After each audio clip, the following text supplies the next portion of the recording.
Are you dreaming of more freedom, more dough to thrive, and financial options to keep your dreams alive? If you can dream it, then Bread provides, yeah. More than a bank, we're here for you all the way. With Bread, your best life starts today.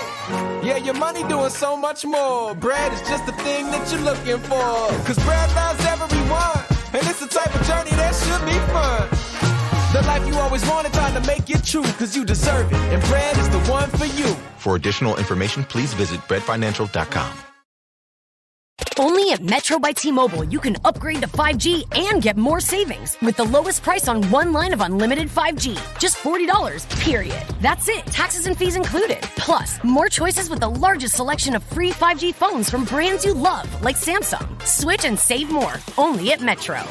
Lowest price versus major national prepaid brands. The fraction of users greater than 35 gigabytes per month may notice reduced speeds, and Metro customers may notice reduced speeds versus T-Mobile due to prioritization. Video streams and SD requires eligible port in and plan. See store for details.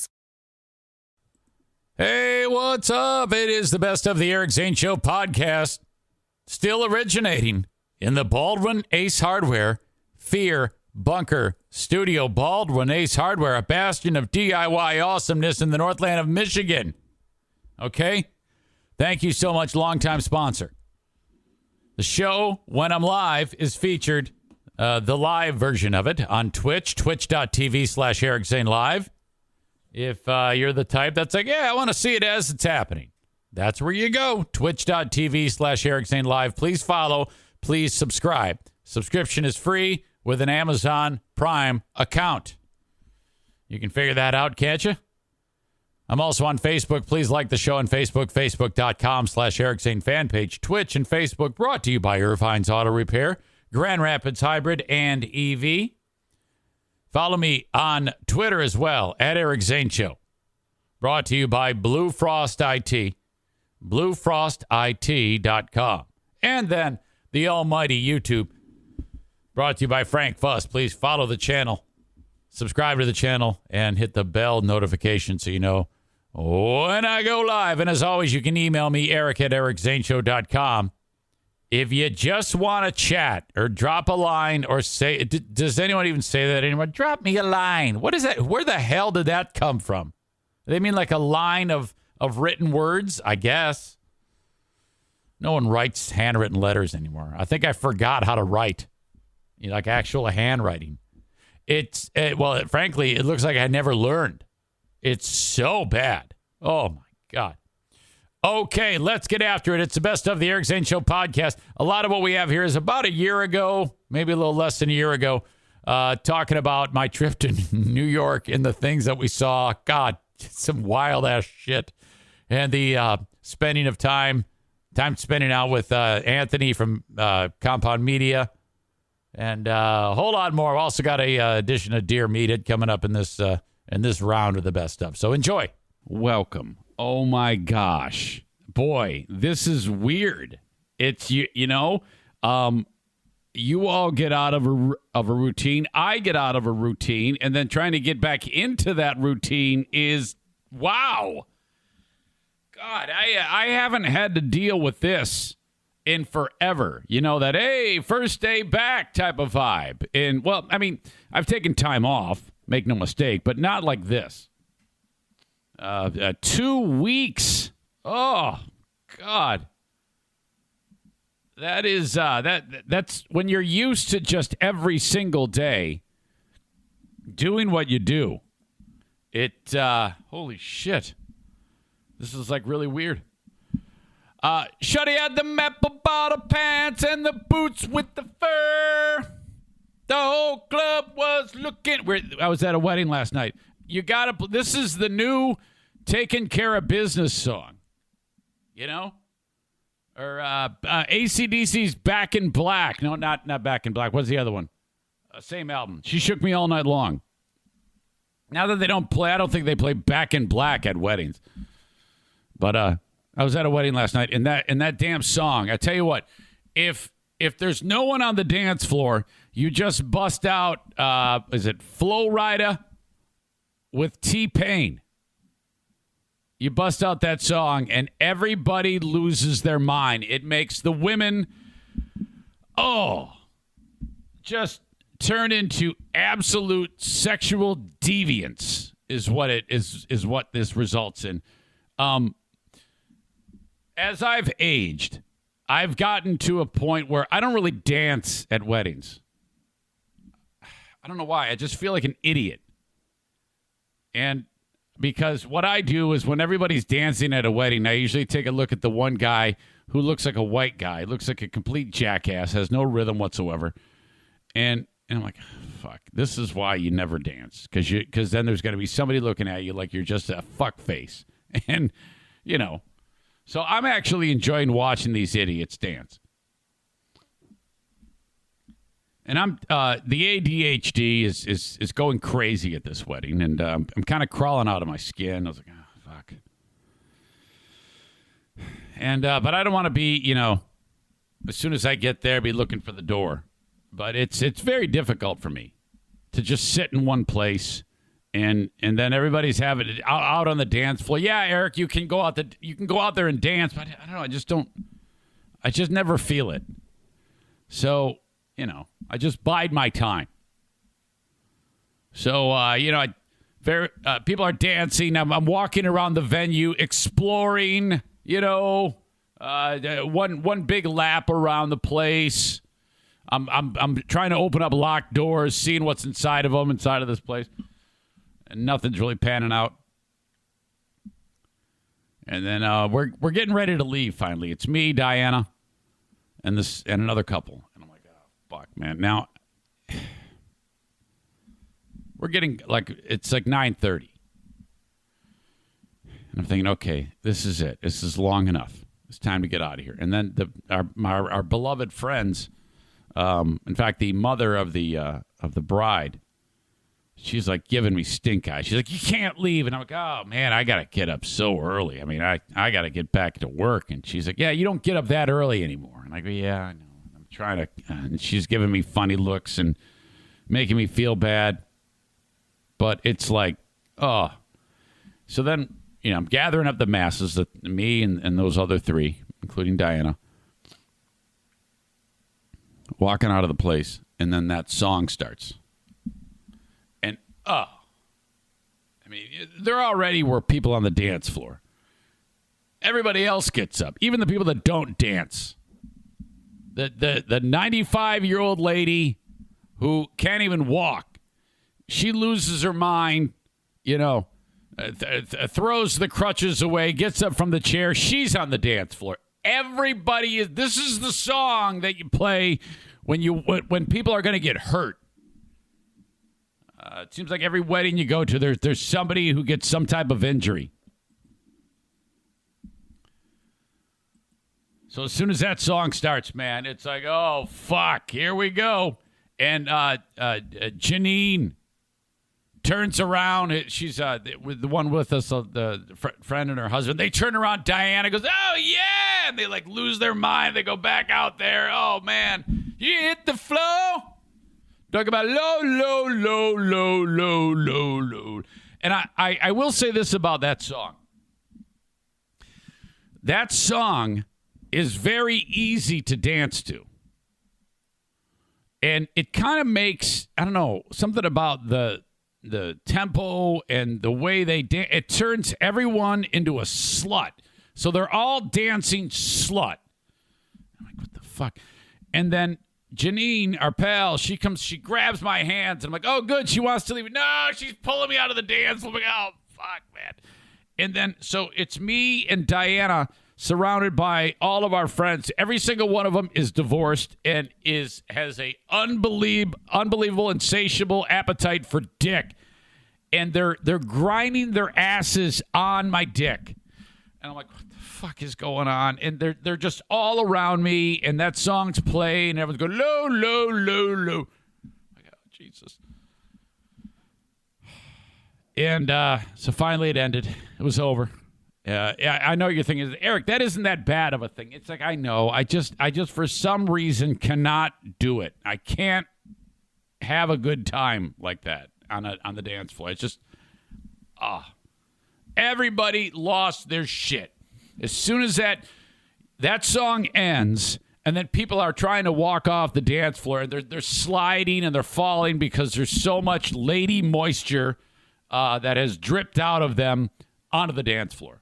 That's what is there now. They have to show up with those Swiffer wet jets and clean up the floor. Oh. Finally got out of there, though. Holy crap. People are like, yeah, when's a wedding on Sundays? Yeah, I don't know, man. I have no idea. Typically, that's a Saturday thing, right? Well, I guess people, it's tough to actually get weddings in right now because of last year, everybody's wedding was canceled. So now, in order to get a venue, you got to be willing to do it a little bit differently. So that was it.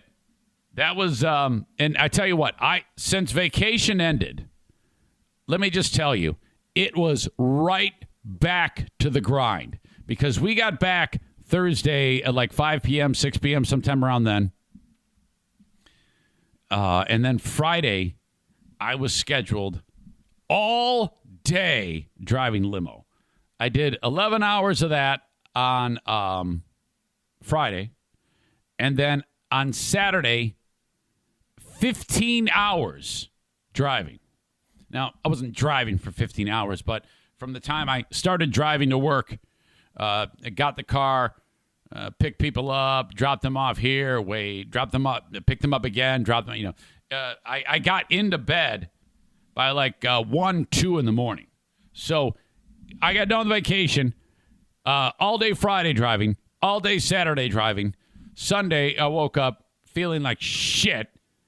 Did my long run. Yes, I've still been running. Shut the fuck up. And then low. Rapper bottom pants and the Reeboks with the fur. Is that right? Reeboks with the fur? What are the words of that damn song? It's really infectious. Shawty had them apple bottom jeans, boots with the fur. The whole club was looking at her. She hit the flow. Next thing you know, Shawty got low. All right. And then it's baggy sweatpants, Reeboks with the straps. That's not sexy. She turned around and gave that big booty a smack. Hey! I kind of like that song.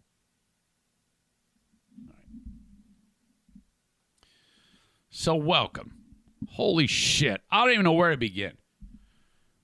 Shows like this, it's like, fuck. I mean, I kind of took notes of things that went on that I knew I would talk about, but, I go back and I look at the notes. I'm like, what the fuck does that mean? I don't even know what the fuck I wanted to talk about. I have no idea. So, hang on. It might be a little bit of that today. Scatterbrain, but hey, we got to do what we got to do. As you know, I like to get this out of the way. The show happens live every day on Facebook, facebook.com/Eric Zane fan page. But don't forget, I've got the audio podcast, which is all of this. Just throw the audio up there. I don't edit shit normally unless I take a pee break, and throw it up on wherever you download podcasts. Just search Eric Zane Show. You'll find it.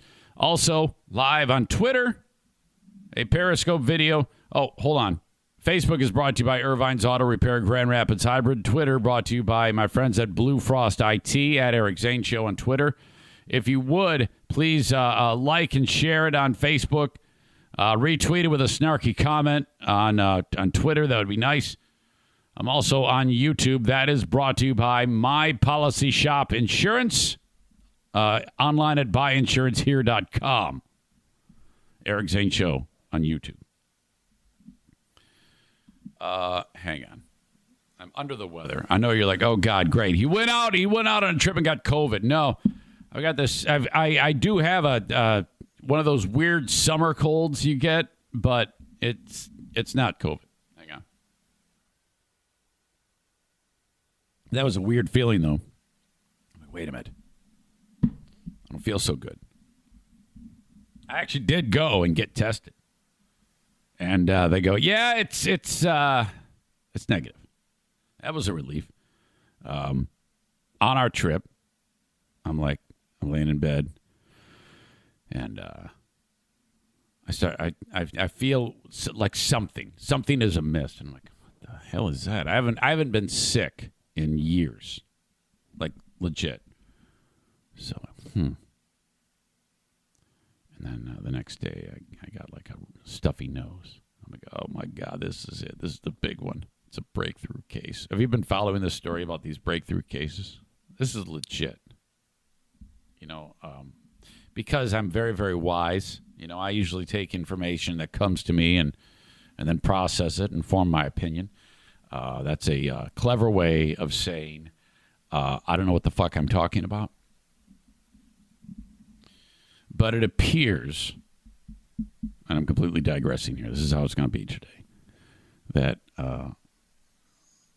the Delta variant doesn't give a fuck about the vaccine. The Delta variant is like, whatever. You can go ahead and make your stupid fucking vaccine. I don't give a shit. I'm going to go and infect the world. Everybody's going to die. That's what it seems like. Because, every single day we're looking at the numbers and we're like, oh my God. It's defeated it. In Minnesota in the month of July, the Pfizer vaccine resulted in 42% effectiveness. What the fuck? What? What happened to, oh my God, we're so stoked. It's 96% effective. Now, truth be told, the vaccines that are no longer effective, apparently, well, to some degree, they are just, hang on, I'm getting ahead of myself. The Delta variant is changed. It's a different virus. And so, that's how this is going to be. I am now believing that this is how it's going to be, if not forever, for a long, long time. However, the vaccination seems to have an effectiveness where you won't wind up in the hospital and likely not die. And people are like, it already was like that. We had a 97% recovery rate. Well, yeah, I know. But when you're dealing with as many people as we've had that have been infected, that's still a lot of people that have died. So, it's still very, very important, in my opinion, to get the vaccine. But I think now we are at a point where I think we can give up the idea that, hey, if you don't get the vaccine, you're spreading the virus. And this is why I say that. And that's a little different than what I've said in the past. Remember, I've basically just looked you in the face and called you stupid assholes for the past however long. But I think I need to pull back on me calling you a stupid asshole, and here's why. The idea that vaccinated dude can still transmit it just like the unvaccinated dude makes vaccinated dude really no better than unvaccinated dude. It's a game changer.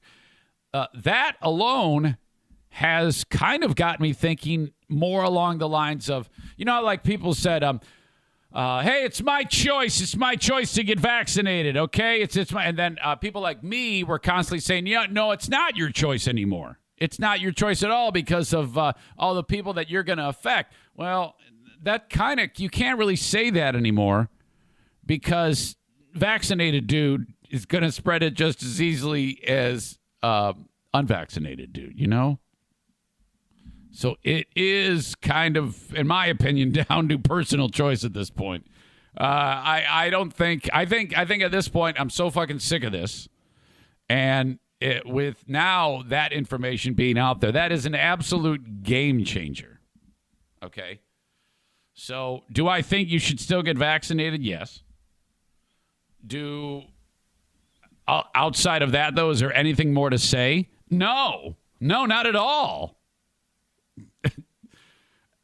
I honestly think that I'm planning on every year, every 6 months, going in and getting a new shot.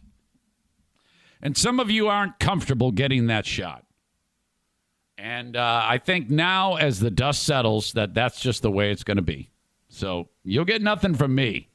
I am done calling you dumb fucks. No, I take that back. I absolutely am going to call you dumb fucks at some point because I don't want you to die. And some people are like, well, yeah, but it isn't approved by the FDA. Well, it's going to be. It's going to be very, very soon. So hopefully you'll get vaccinated at that point because I don't want you to die, for God's sake. I want you here. So, yeah, I was like, oh, my God. Here I am on my trip, and I'm probably infecting all of the Southeast. And holy shit. So I go in and I get a test. And I walk in there and into the clinic. I go, yeah, I need a COVID test. I'm concerned. And they go, okay, all right. So I give them my insurance information. It's like a walk-in medical facility. While I'm there, probably 10 people, I am not kidding you, 10 people came into there looking to get tested. Oh, my God. So I get into the doctor's office, and she goes, okay, we can do the rapid test, or we can do the one that comes back in a couple of days. And I go, can you do both? She says, absolutely. Okay, great, let's do both. So she does the one where they just go like kind of halfway in your nose and just kind of dig around your nose meat. They're getting what's called seeing if there's any viral load. And then she goes, all right, now there's this one. And I've had these before where they go all the way in to like your brain.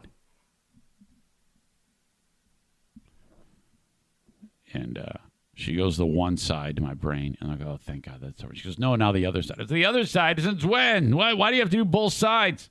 She says, shut up. Puts it up there. It's terrible. Comes back negative. Thank God. But, man, I was like, holy shit. This is going to fuck everything up. But made it. And that, well, actually, the rapid test came back negative. And I go, I should probably lay low, right? She goes, yeah, lay low until you get the final word, But this is probably going to be fine. Sure enough, a couple of days later, all good. Just a cold. But it freaked me out. I'm not going to lie. And then all while we're on our trip, it's like, oh my God, that the virus is kicking the virus is kicking the vaccine's ass. It's a one-sided affair. It's like the vaccine is the Afghan government and the virus is the Taliban. We got to talk about that, by the way. This is all sorts of fucked up here. This bullshit going on in Afghanistan. Those fucking assholes. Oh, my God.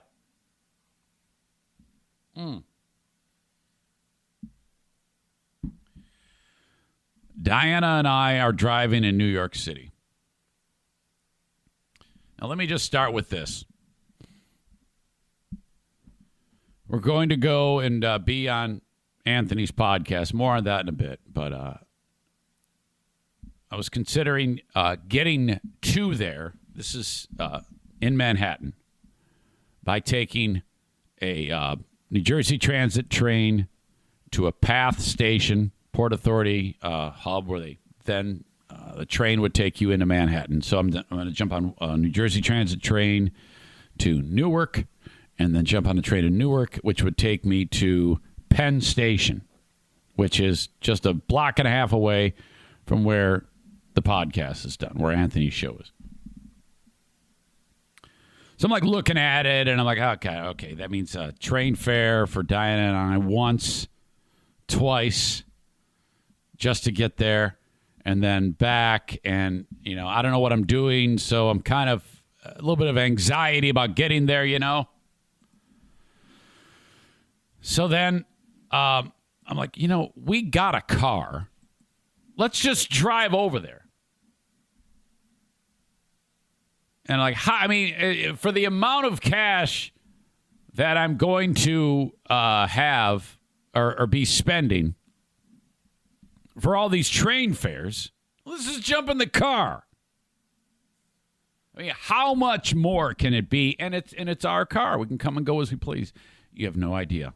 All right. A word for Fitbod, which is an app that is going to help you get in shape, stay in shape, help you to live longer, avoid injury, be more durable, and just overall improve your quality of life and your health. Believe me, I know what it's like to start and stop exercise programs. The Fitbod app, though, is helping me stay motivated. There's no question that my overall strength being improved because of the Fitbod app is going to help me destroy Mike Ball in the Grand Rapids Half Marathon coming up in October. At the end of this, I'm going to tell you how to take advantage of the Fitbod app. After you download the Fitbod app and you put your information about your age, your weight, your fitness goals, things like that, it's going to tailor specific workouts for each of your body parts for each days of the week. It's a fantastic way to track what you're doing and stay on top of it and keep you motivated. That's what I love so much about this. Basically, they take the guesswork out of what you're supposed to be doing. Gone are the days when you just march into the gym and start slinging around weights and hope that something works out. What's going to happen to you there is you're going to lose motivation because you're not going to see any results, or worse, you're going to get hurt. Tapping into the Fitbod app is going to help you achieve your goals. And trust me, after you start seeing the results of all the hard work you're putting in, you're going to stay motivated. That's the key. And with Fitbod guiding you every step of the way, that's going to happen sooner rather than later. It's time to quit talking and finally start doing something. Hey, I'm right there with you. I've eaten myself out of shape and I'd like to get back into shape. The Fitbod app is going to help me do that. Let's get motivated and do it together. You can build your fitness habit and become a better version of yourself with Fitbod. And how about this? You get 25% off your subscription or try out the app for free when you sign up now at fitbod.me/Zane. So let me say that all again, okay? You go to fitbod.me/Zane and you can try the app for free. You can also get 25% off of your subscription when you do that. fitbod.me/Zane. 25% off when you sign up today at fitbod.me/Zane. You made it. Here. Finally. Checked out of office to check into the sweet views of that place you've always wanted to go. You know the one. It's nice. Even the kids like it. This place is so cool. And they never like it. Mom, can we go to the pool? Look at that. Not even asking for the Wi-Fi. When you're with Amex, it's not if it's going to happen, but when. American Express. Don't live life without it. Okay, pause in the action. Talking about Frank Fuss, My Policy Shop Insurance, buyinsurancehere.com. Reach out to him, and, it's about time you got health care. I can't afford it. I don't have a job. It doesn't work like that anymore, ding-dong. I swear. They've done a poor job in publicizing how healthcare.gov works. Most of the monthly premium is paid for by the government. If you're self-employed or between jobs, you don't have to pay that back. Okay? You shouldn't have to pay that back. My God, that's what we pay taxes for, to fund this shit. Call Frank 616-914-4070 today. Buyinsurancehere.com. You can get a healthcare policy. Don't go without healthcare, ding-dong. Frank is also the expert on Medicare Advantage plans, Part A and B. If you're getting set to turn 65 or one of your loved ones are, this is who you need to reach out to. Don't do this on your own, and everything Frank does is free. 616-914-4070. Rick from TC Paintball is getting set to launch a new segment on the Eric Zane Show podcast. I'm not sure what it is or what we'll call it. I suggested Rick's Rants. What did he decide to call it? Something shitty. Rickless Abandon. No. So terrible. Jesus.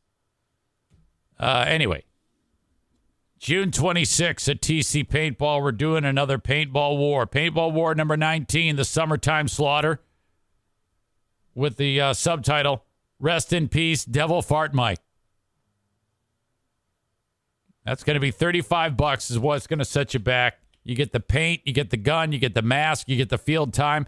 We've got a free pizza party before it gets started from BC Pizza. It's Sunday, June 26th, 5 p.m. Get the gang together. I have an invite on Facebook, or send me an email, eric@ericzaneshow.com, that you're coming. And if you're one of the usual suspects and you have not responded to the Facebook invite or sent me an email, I need to know. I am hoping Gabe the Honduran and his merry band of local Mexicans and Hondurans and white people will be joining. That's usually good for like 10 to 15. TC Paintball, June 26th. Loving the fact that Full House Comedy is loaded down with shows this weekend. You got Sam Tripoli at the Listening Room Friday, and on, Saturday. Friday and Saturday for Sam Tripoli. Next week, Rich Voss, this degenerate fuck, is going to be at the Listening Room and Billy's Lounge and the Park Theater. And then Bobcat Goldthwait, who looks better now than like 30 years ago. Really healthy. Friday at Rockford Lanes, Saturday at the Park Theater. FullHouseComedy.com. All right. The best of rolls on. More New York talk, and Diana joins me to talk about the horrific thing that we saw in the streets of New York. I still remember the image in my brain. Holy cow. Enjoy. Holy shit. Okay. And I'm just seeing dollar signs, just like, I'm not exactly, money is not an inexhaustible resource in the Eric Zane Show podcast household. And we were doing so well on this trip. And, keeping it within the lines, you save up for a vacation, but, and then, we've gotten through the big chunk of expense in Tennessee. Now we'll go to New Jersey and just, how in the world did I think that going to New York City would somehow not be an overly expensive time? What kind of asshole goes to the most expensive city on the planet and says, yeah, this is going to be like a budget trip? You can't even do anything in New York City without it costing a ton of cash. We leave the RV park. We're driving through Jersey City and into, I think it's Hoboken, which is just the craziest sounding name for a town. And first of all, we're getting ready to go into the Holland Tunnel underneath the Hudson River. And it says no cash. You got to have an Easy Pass. And I'm like, well, I don't have that. So, and it's a huge slowdown to get into New York City from the Holland Tunnel. It's red on the GPS. I was like, oh, fuck, I'm not going near that. So we go a little bit north to the Lincoln Tunnel. Drive through the shittiest neighborhood you've ever seen in your life. As we're approaching the tunnel, I'm like, okay, great. And I go up to the window, and I'm an asshole because I have a card. It's like nobody pays with a card. This has to be a quick process. It's just stupid to think that they're going to want you to use your card there. And she shell shocks me, the lady at the thing. She goes, 16. What? $16? I'm thinking it's like $1.50. $16 to go through this fucking tunnel. I'm like, right away, I'm thinking, I got to pay $16 on the way back too, right? Turns out, no, you don't. You don't have to do it. But at the time, I was thinking that I did. But I guess getting out of Manhattan, you don't need to pay it on the way back. But I didn't know that at the time. So I go, oh, my God. So I, give her my card. She goes, cash. And I'm like, thank God I had a 20 on me. I go, oh, yeah, of course, cash. What an idiot, Give her the money, and then off I go.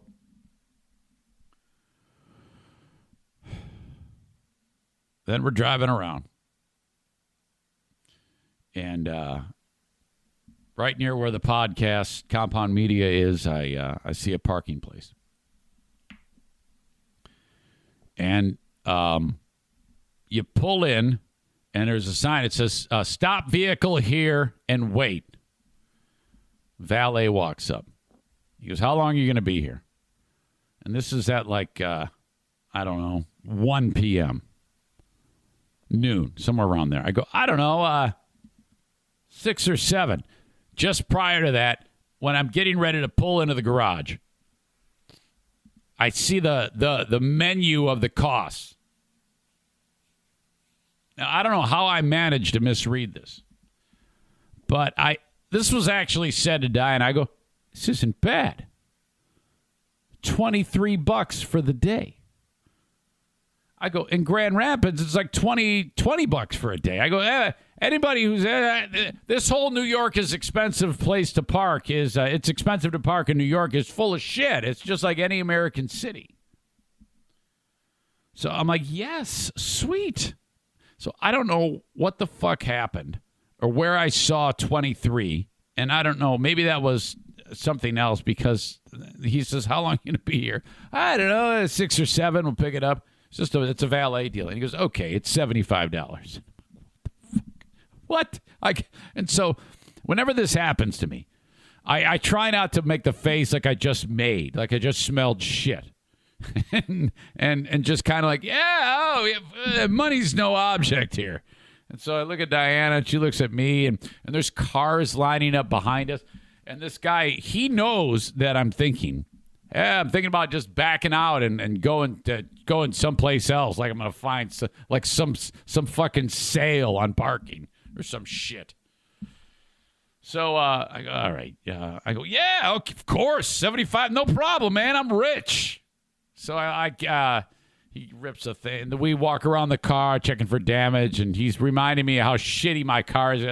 There's a nick. There's a dent. I go, yeah, somebody else. Yeah, that's not you. Yeah, I know. That's why I'm walking around the car, idiot. He notes all the problems with my car. Gives me the ticket. Off I go. I feel like I just got screwed right in the asshole by 2 dudes. Shit. So I'm like, fuck. Well, let's go.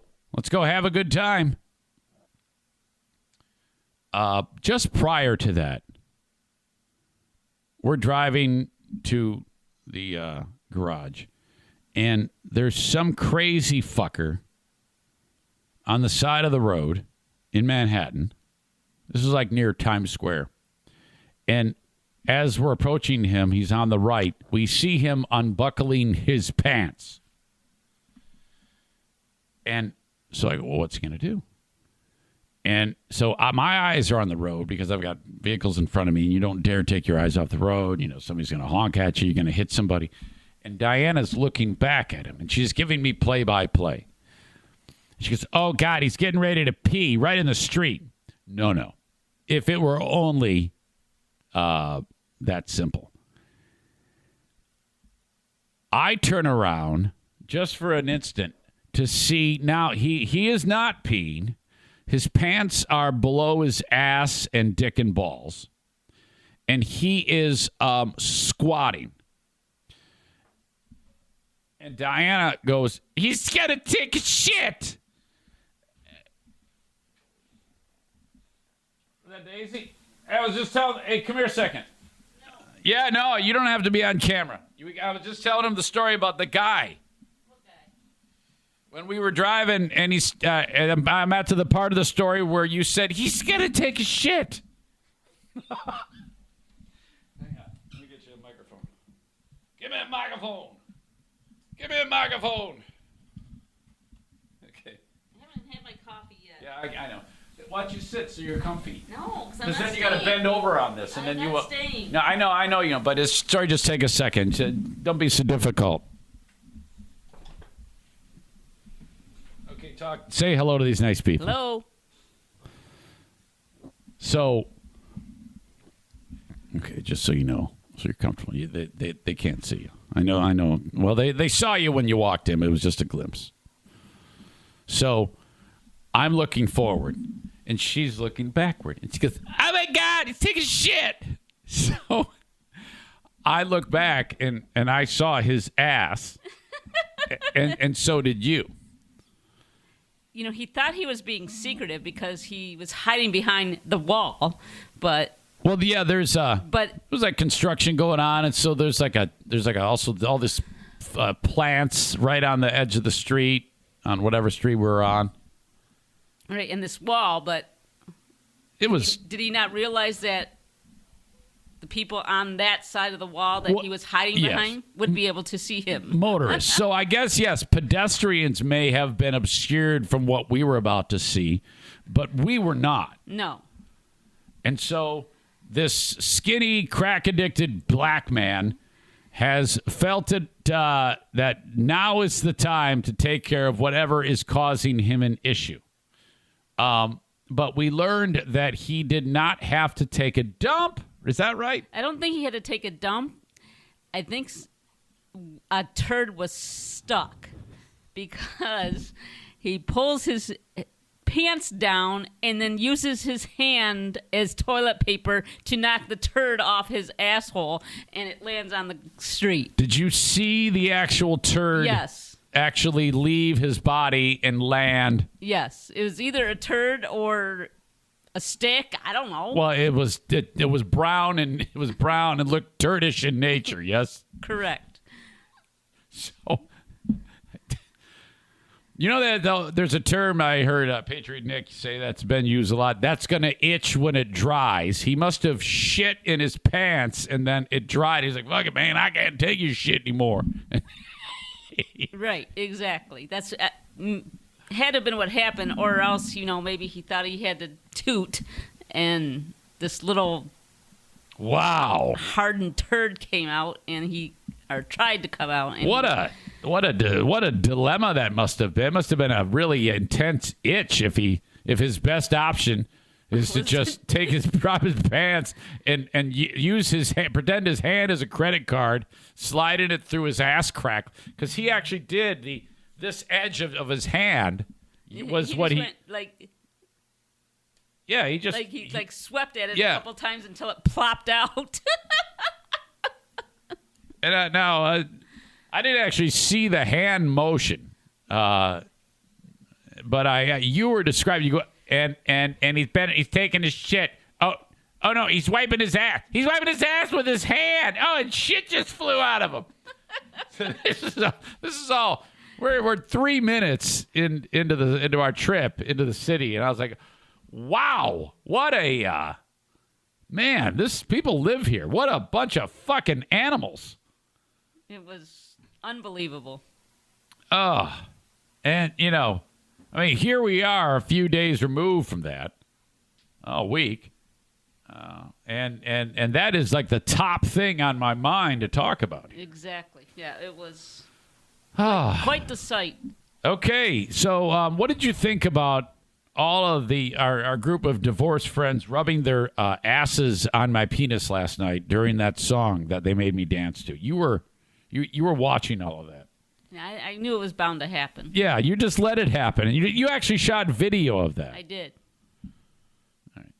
I mean, what are you going to do? Yeah, I know. There's literally nothing we can do. Yeah. Nothing we can do. It's Once that divorce, how many are in the pack? Well, Janine is no longer divorced. no, she's married. So really, it was only Sherry And Steph, right? The blondes. Yeah. Oh, they're all blonde. Yeah, everyone, all of us are, well, not me, but No. they're all blonde.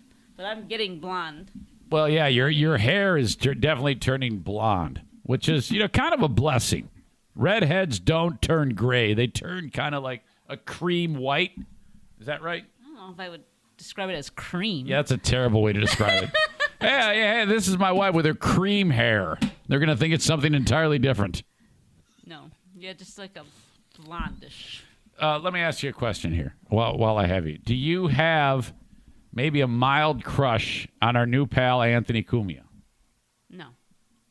He's really sweet, though, isn't he? He is. I do not have a mild crush on him. Maybe if I got to, if I was around him for a longer time, I would. But I can't handle when he gets He's too very- graphic. I can't. Yeah. I can't do But it. you can tell that he'd be very charismatic at times. Oh yeah, absolutely. You know, he spits tons of game. He has always had like a line of women that just are in love with him. Yeah.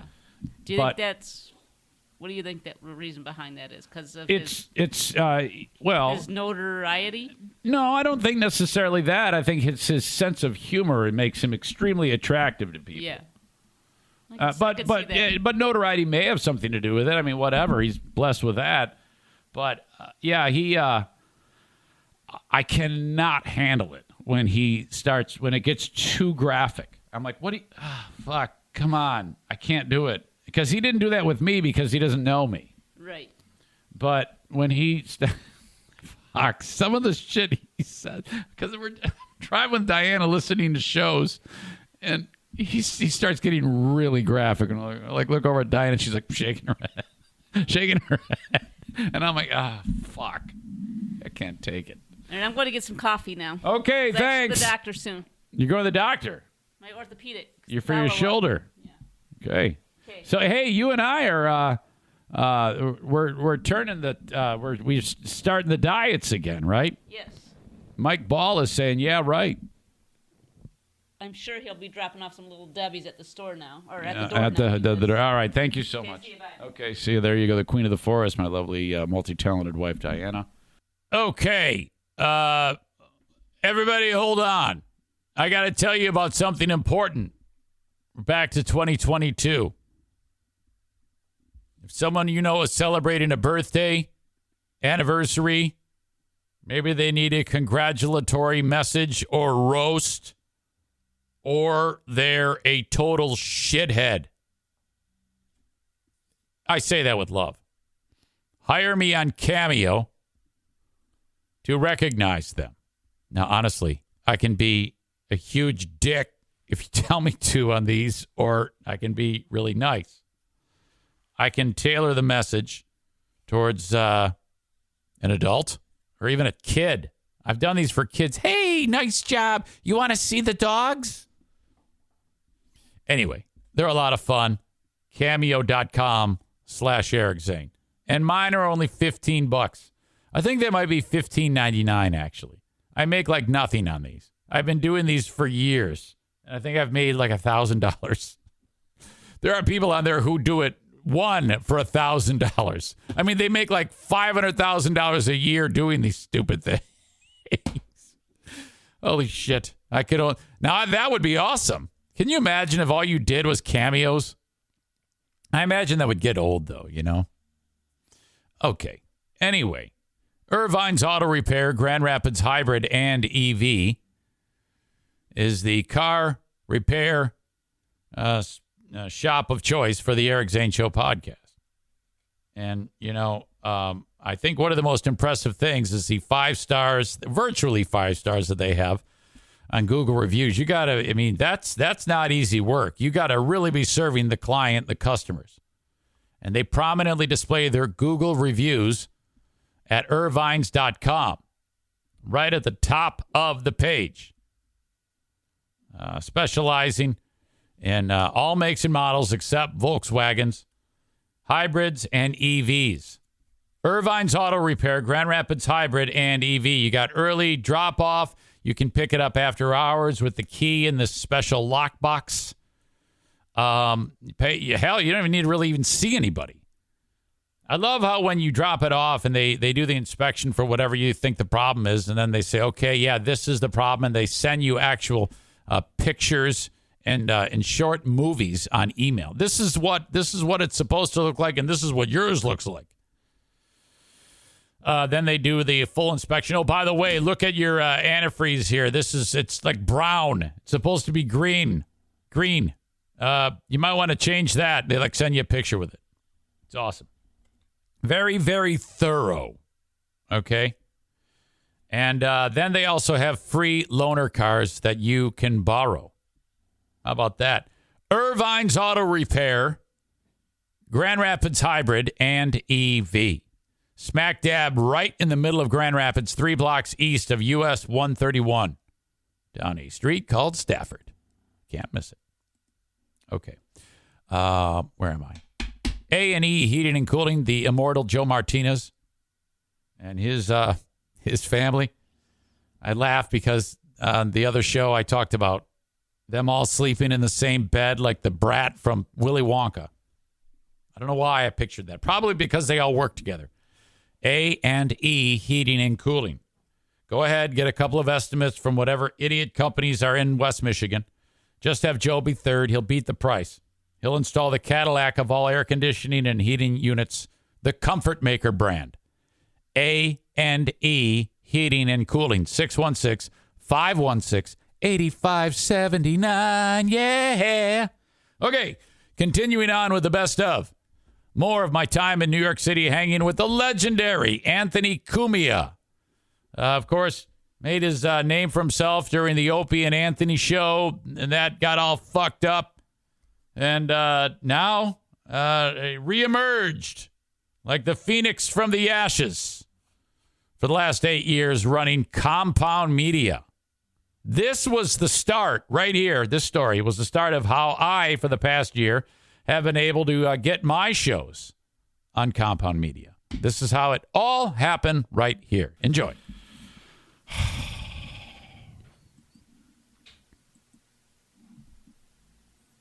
Shawty had the map of bottom jeans and the boots with the fur. The whole club was looking at her. God, I love that song so much.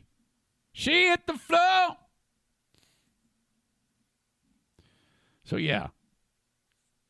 Driving down the street, some guy's wiping his ass with his hand.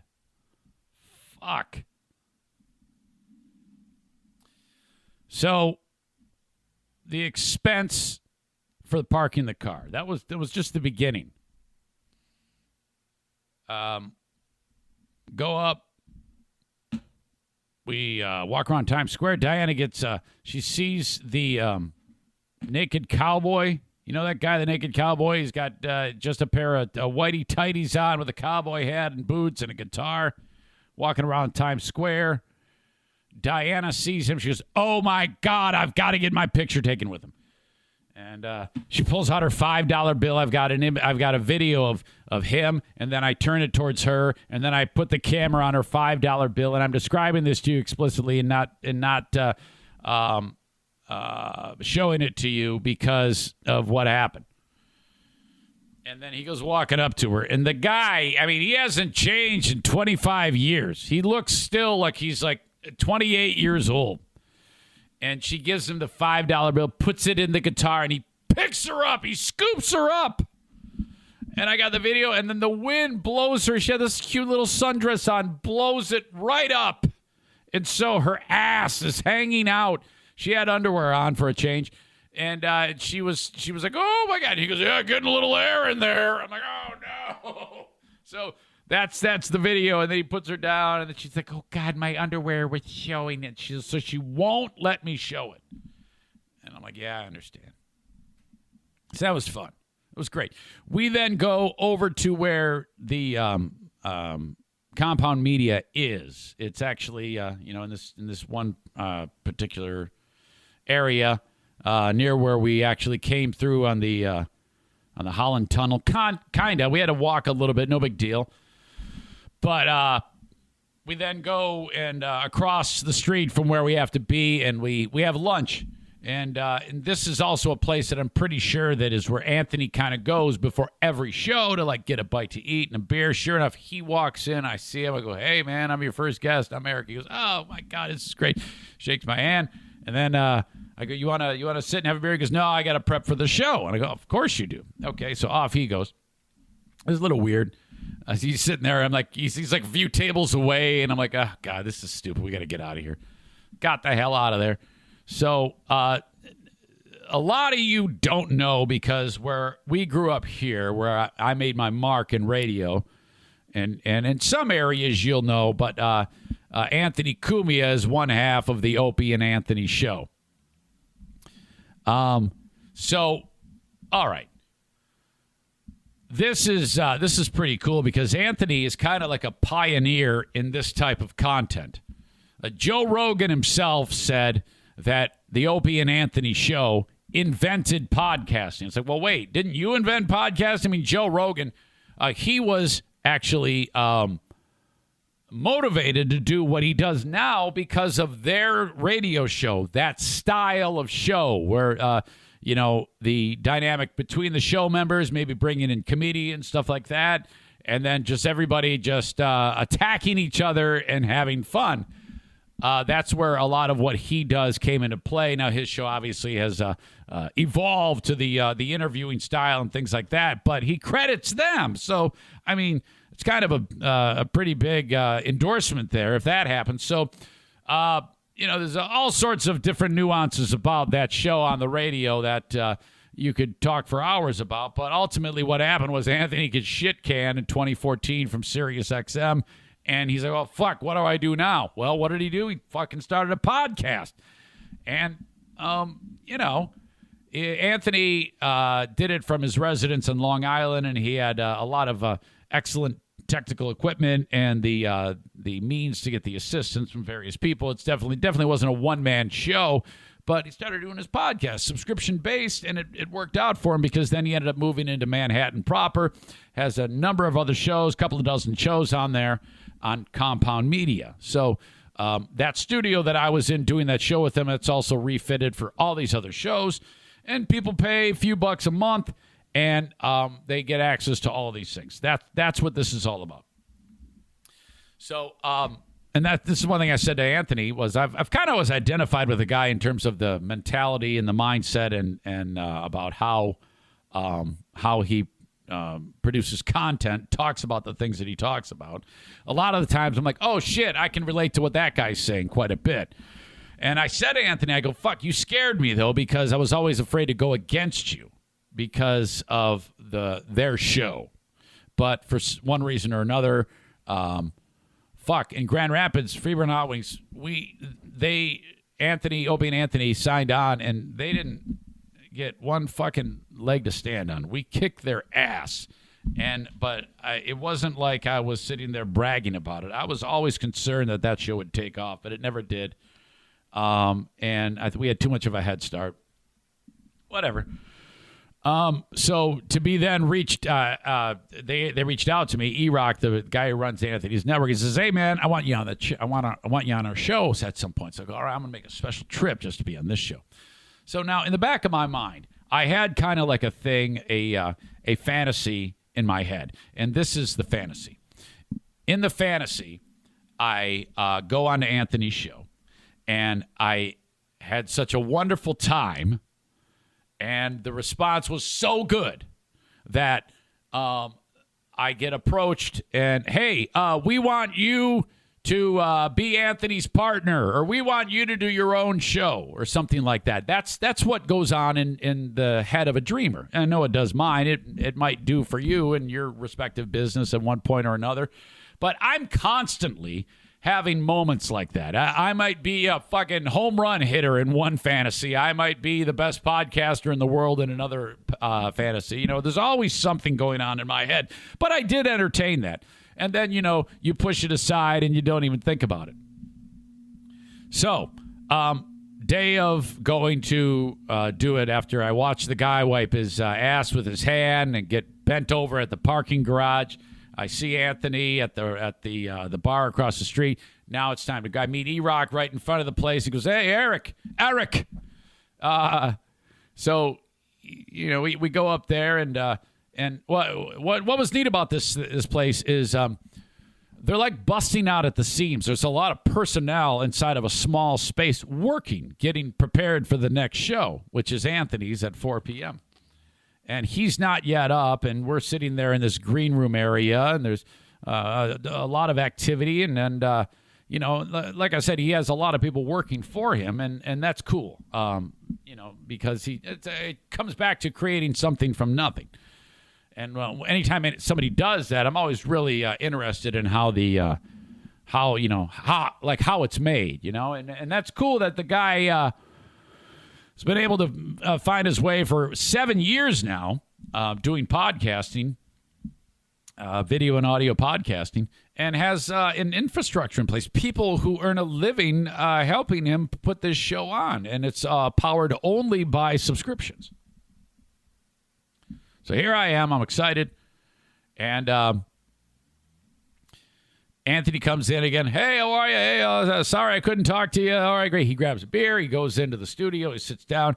He does 10 minutes of monologue work, talking about whatever that is on his mind.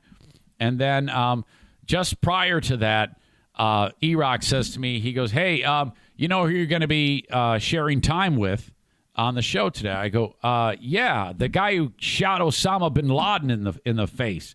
And he goes, yeah, what the hell is his name again? I've been meaning to learn more about this guy. Rob O'Neill, that's it. I cannot believe I pulled that out of my brain. Rob O'Neill, who is the Navy SEAL, who by the way, okay, he shoots Osama bin Laden in the face. Over time, now you're not supposed to reveal anything about the mission. And I had just the day before been at the 9/11 memorial watching about this mission, because part of the museum, the 9/11 museum, is they have a timeline with video and stories and pictures and graphics of the actual raid on bin Laden's compound in Islamabad, Pakistan. And they go over every detail, and all of the people who made the decision are talking about what they were thinking. It's really cool. So the day before, I'm watching about this strike team that with pinpoint precision kills this guy at this compound. And they did it while one of the helicopters crashed. Like they're getting ready to put the bird down, and these dudes, including Rob O'Neill, are going to fly out, hot, and go in and shoot the fuck out of this guy. And then the thing starts, something goes wrong, and the guy flying the helicopter says, fuck, we're going to crash this shit. And he ends up having to steer it out onto an area that it was the safest, I guess, to put it down. And they hit it hard. Kablamo! They're like, oh, fuck, shit, oh, no. They get out, and then the other one lands on the other side of the compound, and they go, well, we're on the ground. We're going to need another helicopter, but in the meantime, let's do it. So they get into the compound, and you got these crazy fuckers are shooting at the SEALs, and you know they did what they do, and that was it. Well, O'Neill was one of the dudes, was the dude who's going up the steps, and Osama peeks his head out, and he shot him in the face. Shit. So I'm like, my God, this is great. I'm going to meet Rob O'Neill. And then just as Anthony's getting started, E-Rock gets a phone call. And this is what I hear. Huh? Why? Okay, thanks. He hangs up. He goes, Rob O'Neill's not coming. You're getting all the time. I go, oh, sweet. Yes.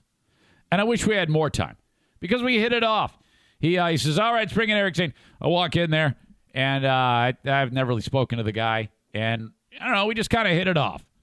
It was super exciting for me. I found myself, I was able to listen to only bits of it at a time. I did listen to the whole thing, which is very rare for me, but I did go back and listen. I could only tolerate a few minutes at a time, and that's only because I hate me. Oh, God. There were times that I'm very critical of the things I say. I'm like, oh, God, I spoke too fast there. I combined words. I smished this. I sound like shit. I'm awful at criticizing myself. I'm just terrible at it. So mean to me. My God, stop being so mean to you. But now remember that I told you that I had been fantasizing in my own brain about, oh, yeah, it's just so great that everybody can't get enough or whatever. And I don't know if that's the case. I have no idea. Probably not. But my wife was in the other room, and she said that E-Rock was sitting there monitoring comments from, this is an audience that is not mine. None of these people know who I am. And E-Rock said out loud, in the presence of my wife, maybe to her, said, wow, all positive comments. This is great. So, all right, cool. So I'm doing something right. Here's the thing. I can't measure up to, I've seen the people that have been on Anthony's show. You've got some extremely funny people. And all I can do is remember what some of the people who I talked to, I think it was, it doesn't matter who. I had several people who were saying, hey, man, good luck. Go out there. You be you. Go out there and just do your thing. Just be yourself. You'll have a good time. And it worked out. It really did, because I wrap it up. It's like, oh, Anthony, thank you so much. And he goes, man, the time flew by. It was great. It was a lot of fun. So I don't know. Maybe he says that to everybody. I have no idea. But so we're going to get out of there as quickly as we can. No hanging around. And so E-Rock, who, again, runs Anthony's network, his name is Eric Nagel. He Anthony's talking to Diana, and Eric goes, so how often do you podcast? And, I don't expect these people to know this type of information. Yes, I'm a guest on their show, but they're very, very busy. All E-Rock knows is he heard me on WATP, who are these podcasts, and he said, hey, that's enough to come on our show. Let's invite him. Let's figure something out. Now, so he didn't listen to me, and he doesn't have, and so that's fine. Like I said, because he's busy. And he goes, how often do you podcast? I go, every day. He goes, how long? I go, a couple hours.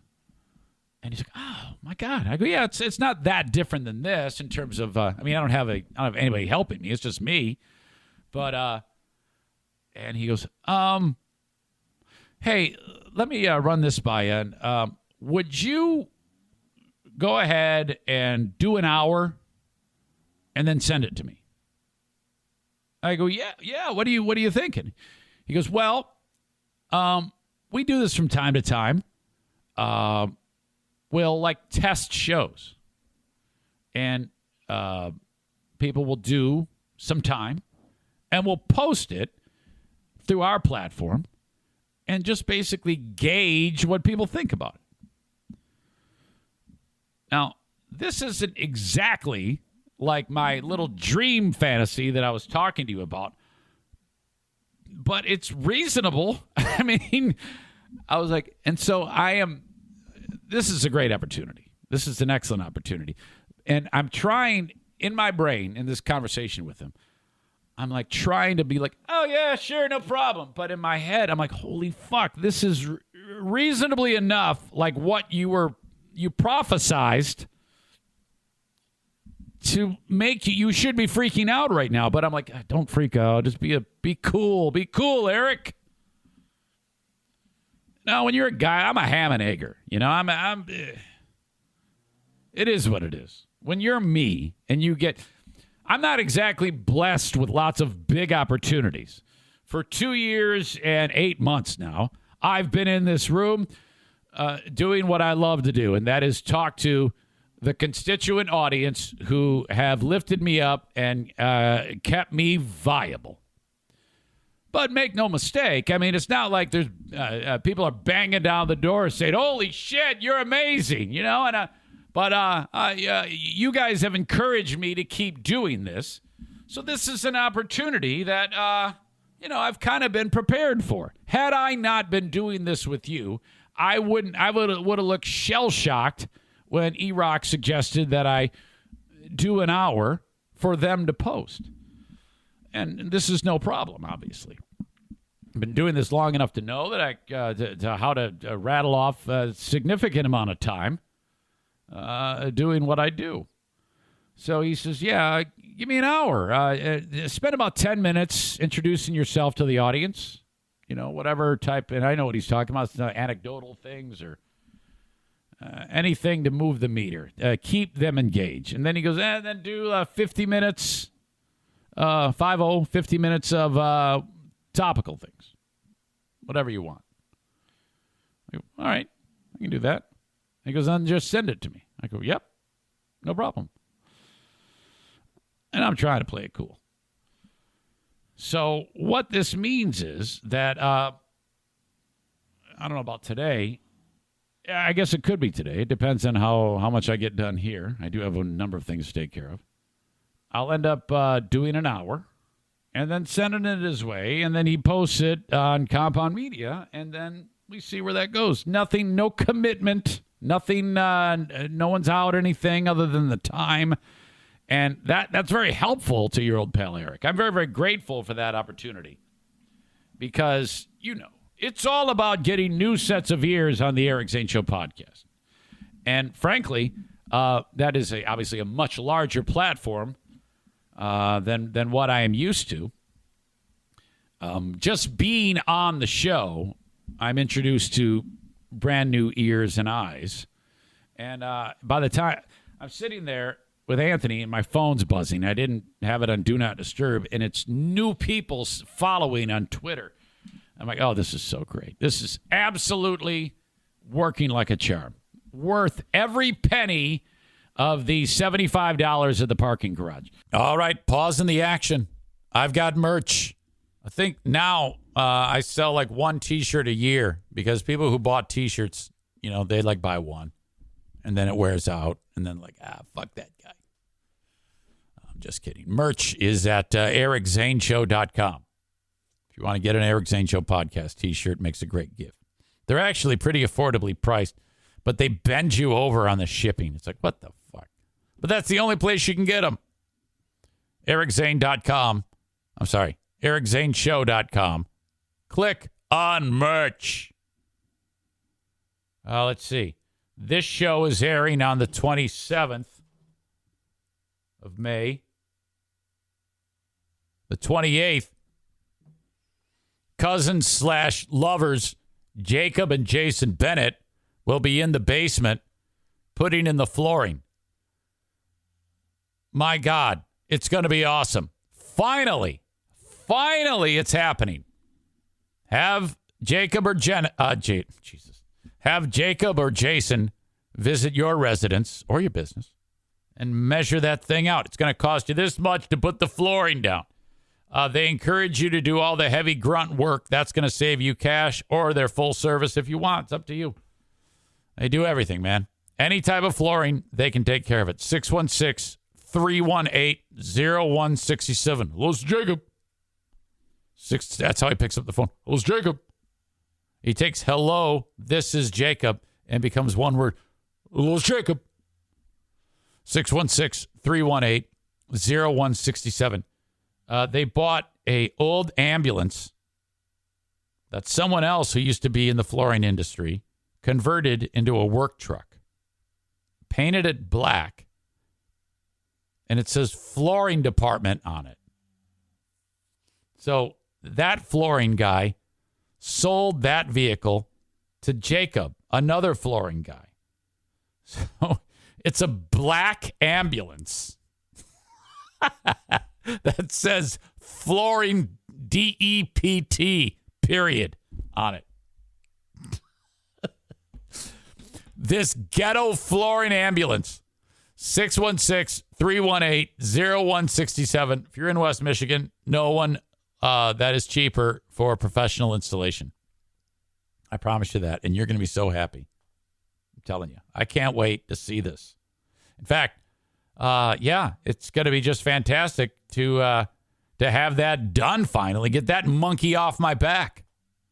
The flooring that I bought, I got it from Johnson Carpet One Discount Outlet in Granville, Michigan.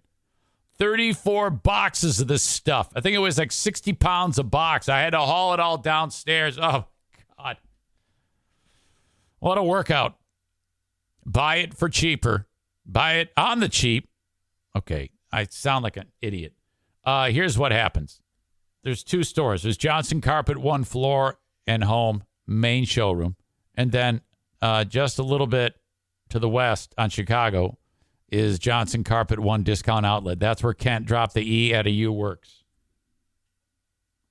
A 53-foot trailer shows up once a week with flooring.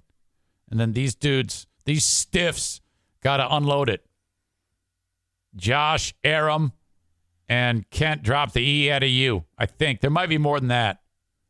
Anyway, they set all this stuff up. You walk into the warehouse, and then, you kind of like, I'll take this. It's priced extra cheap because they buy so much of it at one time. You won't get a lower price anywhere, I promise you. Plus, mention my name, save 10%. Johnson Carpet One Discount Outlet on Chicago Drive, right behind Little Caesars in Granville, Michigan. Keeping it close to home.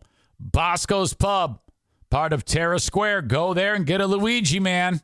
Oh, fantastic place for burgers, pub food, beers, mixed drinks, watch sports, guy stuff, family meal. It's awesome. Bosco's Pub, part of Terra Square in Hudsonville, Michigan. Check them out and go see them. Bosco'sPub.com if you need more information, and just look them up if you can't figure out where the hell they are. They're also along Chicago Drive in Hudsonville, just down the road a few miles from Johnson Carpet One Discount Outlet. Okay, more from the best of. It features a story about a guy somewhere down south who just happened to be driving around when he heard an Amber Alert. And then all hell broke loose. Enjoy this on the Best of the Eric Zane Show podcast. Congratulations to my daughter's boyfriend. I mentioned this on the Patreon today, yesterday, but I wanted to make sure it was out there today because Jacqueline and Justin have been listening to the podcast. I guess I've captured their attention. That's actually quite a compliment. If you can capture the attention of a young person, and they're like, hey, because a young person in their early 20s listening to a 50-year-old man rant and rave like a stupid asshole is a win in my book. Now, they're kind of like in the whole realm of this, so I can see why they would want to. But I'm hoping that the word spreads amongst young people, that this show is something for them. It is for these two. As Justin, as he's been doing his work at his new job, he works at an accounting firm, but he is taken the steps to get to a point where he is a CPA, just like Troy Ginzer. Okay, so he has had been studying and training for the CPA exams, which I guess are just a real pain in the ass and hard tests. There's 4 tests you got to take, 4 tests you got to pass, and then you are a CPA. Okay, and my man, the one and only Justin, he took that first test not that long ago, and he got smacked down. He got punched right in the face and did not pass that test. So what does he do? Does he sit there and act like a crybaby? No, he studies harder. And he crushed it the second time around. Congratulations. 1 down, 3 to go. Now, I don't know the first thing about these things, but I'm told that the first test and the third test are the hardest, and that 2 and 4, you get a little bit of a reprieve. So good luck. 1 down, 4 to go. Well done. Jacqueline's still trying to find a big girl job. She's having she's getting blocked on every turn. All she wants to do is be a medical sales representative, selling medical supplies in hospitals and stuff like that. She's been applying everywhere, can't seem to make it happen, so she's getting frustrated. I'm like, don't worry, you'll find it. It's coming. You'll find the right one. How can I get some experience? They're all saying that they can't hire me because I don't have any experience. How am I supposed to get experience if they say they won't hire me if I don't have any experience? How does that work? And I go, I know. That's part of the struggle. You'll get there. Okay. I want to get to the story about these 2 dudes in a community in Louisiana who they went to bed one night a few days ago, and they heard that there was an Amber Alert in their community of it's a part of Louisiana known as New Iberia, which I'm pretty sure Iberia is a country on the continent of Africa. And so, from what I'm gathering, you've got a influx of the population are of Iberian descent. Okay, and that there's a reason why I'm bringing that up, because the people that live there, it's just the coolest damn accent in the world, because you got a mixture of black guy, Iberian, and Louisiana Cajun, and it's all thrown together in the coolest sounding accent. Okay, but that's a side story. The big part of the story is the fact that these 2 dudes are on their route the next morning, doing their thing, picking up trash, and they see a car off in a field that matches the description of the bad guy who apparently stole a 10-year-old girl kidnapped just the other night. This was reported on Sunday evening. Amber Alert was issued. These two guys start their route. Dion Merrick is the guy whose voice you'll hear prominently in this. They're like, hey, man, what the fuck? There's that car in the field. So they take their garbage truck and they block the only road out. And they called the cops. And sure enough, the kid is okay. The kid is in the car with the bad guy. He had stolen her and was doing God knows what, or had done God knows what, or was planning on doing God knows what. So hopefully that it didn't get too terrible. So they ended up getting this bad guy, and you actually see him in this video being led away, saying, I didn't do anything. This guy is actually already a convicted sex offender. He was convicted in 2016 of doing something terrible to a kid. And so they get this bad guy, and it was because of these two doing this. So this is absolutely awesome. Right place, right time. And so this dude, this Dion Merrick, he goes Facebook Live like 1 minute after they block the road. They block the road. They call the cops. Cops show up. They go Facebook Live. And this is the audio of this dude, Dion Merrick, who I want to see on a reality show with his buddy, who these two are the garbage workers. They need to do a talk show. They need to do something. This is them giving play-by-play description of what they're feeling as the bad guy's being led away. Man, bruh, I was on my trash route. I just seen this gray car parked in the field. There was a dude who had a little 10-year-old girl. I just saved that little girl life, bro. Thank God, bro. They got him now.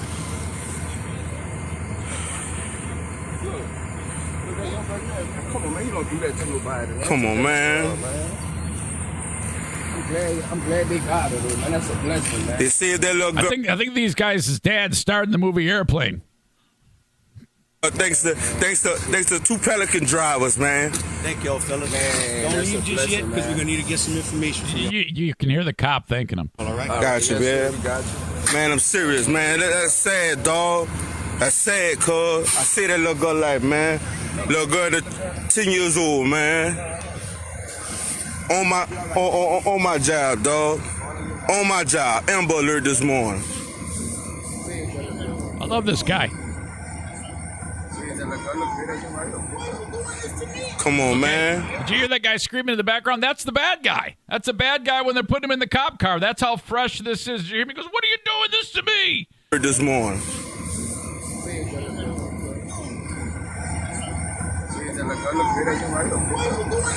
Come on, man. You know what I mean? That's God, bro. That's why I say, man, that man is real. A lot of people don't believe in him, but hey, they need to start believing in him, cuz. They got that little girl, cuz. I would kill that little girl. My little girl starving right now, bro. Yeah. Sad, dog. Yeah, I ain't lying, and I don't feel bad. I swear, though. Don't do that to my fucking child, man. Man, bro, we just got that little girl, man. That little girl was crying for joy, man. Like for real, dude. Look at the call, bro. That's why I tell people, bro. Watch your children, bro. Watch your children, bro. I got kids. You know what I'm saying? Little girl, she saved, dude. She saved. Believe that. You know what I'm saying? She saved. Does this guy know Miss Cleo? She good? Yeah, I'm live. I'm live and direct. You know what I mean? Yeah, he goes, are you live? Yeah, I'm live and direct. She saved, dude. She saved. I got to work that in. Yeah, I'm live. And I would just have to say, I'm live and direct. Believe that. You know what I'm saying? She saved. You on live? She good? Yeah, I'm live. I'm live and Join direct. This shit then. You know what I mean? Yeah, I'm about to join your shit. Man, and something told me, bro. Something told me. Like, just look. I said, what that car doing? Where it ducked off in the field like that? What the car do ducked off? Guess what? What? That's the dude with the little girl. Come on, man. That's why I say, when stuff going on like this, you herb and share, you spread it. You know what I mean? Man, I thank God we got this little girl, man. He goes on for like an hour. Today, things to do. Listen to that whole thing again. I want to see those guys on a reality show, okay? And it doesn't even need to be on a network. All they need to do is press Facebook Live and just talk. Fucking great. Thank God for these guys. Picking up the garbage, and that happens. Jeez, right place, right time. They're right, though. You know, I mean, always on the lookout. I know I do that. But every time I hear an Amber Alert, I'm like, oh, my like head's on a swivel. You're like looking at the guy in the car next to you. Seeing if it's him. Always being suspicious. All right. Let me help your business. Send me an email on the Shoreliner Striping inbox, eric@ericzaneshow.com. I'll tell you how it works. Everything's a handshake deal. No red tape. And you're going to be happy as hell that your business is being featured prominently on the audio podcast, on the Twitch live stream, with your signage all around me on the Twitch stream. With my 37,000 followers on social media, they'll be exposed to you. All for a fraction of the cost of what you'd spend anywhere else. My reach is just as far as radio or any other means of marketing. And it's me. So it's unique and it's better because I'm involved. I can't even keep a straight face when I say that. So thank you. Reach out, eric@ericzaneshow.com. Racing at Berlin on Saturday, the 28th. They start at 6 p.m. BerlinRaceway.com. Tickets are $12 when you buy them online. 15 and under free. The parking's free. The beer is cold. The beer is cheap. It's $5 a beer, as opposed to 12 to 14 at any of the other venues. Did I mention parking's free? I did.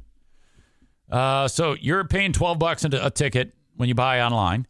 15 and under free. You can bring a cooler with all your snacks and your soft drinks. No glass, no booze.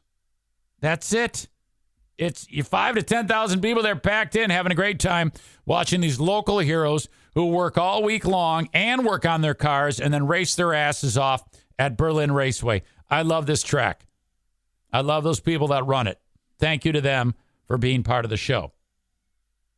Blue Frost IT, the managed IT service provider for the Eric Zane Show podcast. If your business needs a managed IT service provider, this is who you call. If you don't, let's say you have an IT department or someone that you already call upon, I can promise you no one can get you hardware, software, and licensing for cheaper than Blue Frost IT. Call Alan Gilbert, the owner, at 616-200-8550 or find them online, bluefrostit.com. Finally, the Mario Flores Lakeshore team of Van Dyke Mortgage. You may need a mortgage. If this is you, you're like, okay, I need to bang on the door of this sponsor of the Eric Zane Show podcast because I love supporting the podcast. 231-332-6505. You know, pick his brain. I'm not saying to hire him sight unseen. Just talk to the guy. Mention my name. Say you listen to the show and you want to talk about a mortgage. If you got a great credit score, this is going to be an easy process. If you got a shitty credit score, it's going to take a little more navigating, but he's up to the task. He works very hard to try to get every single person into a mortgage. Quit paying rent.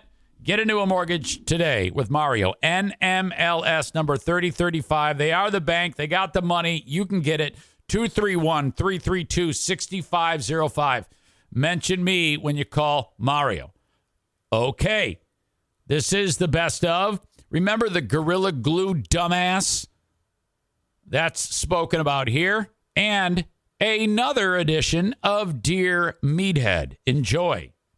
Okay, Dear Meathead, 11 minutes away. Let's get into the Gorilla Glue lady, Tessica Brown. So for those who don't know, she went on her social media and said, ladies and gentlemen, I ran out of my hairspray, so I used Gorilla Glue. And she can't, the hair won't move. It's glued onto her head. And I had a couple theories. I had a theory of she admitted to actually doing it on purpose. Like she says, I just assumed it wouldn't be as big of a deal as it is, and I just sprayed the glue on. That's what she says. She says she intentionally did that. Her words. But I'm like, either she did that, or she could have just, hey, I want to be silly and stupid and get a lot of attention, and I'm going to do this on my social media. Because she's got like 700,000 people that follow her on Instagram. I'm not sure how many she had prior to. So I don't know. Probably not, though, because I think she might just be stupid. I think she might just be a stupid person. Either that or she's playing us all. Because she's got a GoFundMe, and she doesn't have a ton of cash in the GoFundMe, but she does have a GoFundMe. And I'm having a little bit of trouble with the way people are handling her. Because I'll tell you right now, there is one question that should be asked, and that is, how stupid are you? Or what other stupid things have you done? Because this is just too much for me. She now is saying that she's actually threatening a lawsuit. She's threatening to sue Gorilla Glue because she says, first of all, on the package, it says not intended for skin or anything like that. And she said, well, yeah, but it also says multi-purpose. Her claim is, yeah, but it says multi-purpose glue. And I'm like, what? She's so stupid, it's actually pissing me off now. And you know what else is bumming me out? Is everybody keeps interviewing this stupid idiot, and no one is asking the question about how stupid are you? And those two dudes from TMZ, the white guy and the black guy with the long hair, they're always way sympathetic and woke to everything, and they won't ask a tough question to save their lives. And so in this interview, they don't ask the question that should be asked, which is, how stupid are you? And then they ask her questions that she doesn't really answer. Either that or they edited it weird, because they'll ask her a direct question and then her answer will go off in another direction. Listen to this shit. When did it start becoming painful? I know I'm sure you were startled when it wouldn't come out. Yeah, listen, this is the reason I ended up. Hold on. So the question is, when did it start becoming painful? I know you were startled when it didn't come out. That's the question, but her answer doesn't match up with that. Startled when it wouldn't come out. Yeah, listen, this is the reason I ended up taking it to social media. Yeah, that's not what I asked you. I asked you when it started becoming painful. The headaches got worse, the tingling got worse, and we couldn't think of nothing else to do. So I went to social media with it. Because all I'm guessing is somebody out there might know something that we don't know. Has anybody reached out to you where there was anything helpful yet from social media? Everything that they were suggesting, it burns. It burns. It burns. I'm just over. Well, yeah, you put one of the strongest adhesives known to man on your head, you stupid idiot. So, the only way to break that down is some type of product that's going to break down the actual glue, which is not good for skin. Something tells me frickin' a Palmolive hand soap is not going to do the trick. This is something that you use to like for adhesives for like mica on cabinets and shit like that. The talk shows and. Oh, okay. Now here this stupid idiot is all bent out of shape because people have been making fun of her. Talk shows and the hate groups. I'm over all of that because y'all really they don't know me. Well, we know and enough. Some people out there saying, "Oh well, she did this for clout." I wouldn't have never put this on my head. Oh well. Okay, great. Maybe you didn't, but I'm just curious. How dumb are you? What other dumb things have you done? Let's see how many followers I get. Never. I put it on social media to get help. That was it. That was it. I didn't think for 1 second I'm gonna get up the next morning and that many people have looked at this. I didn't think for 1 second that this was gonna be like me talking to y'all right now.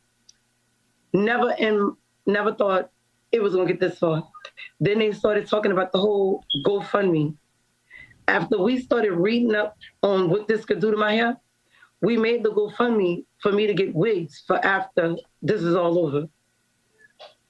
But they have something to say about everything. We need to add her to the reality show of the two guys from New Iberia who found the chick on the Amber Alert.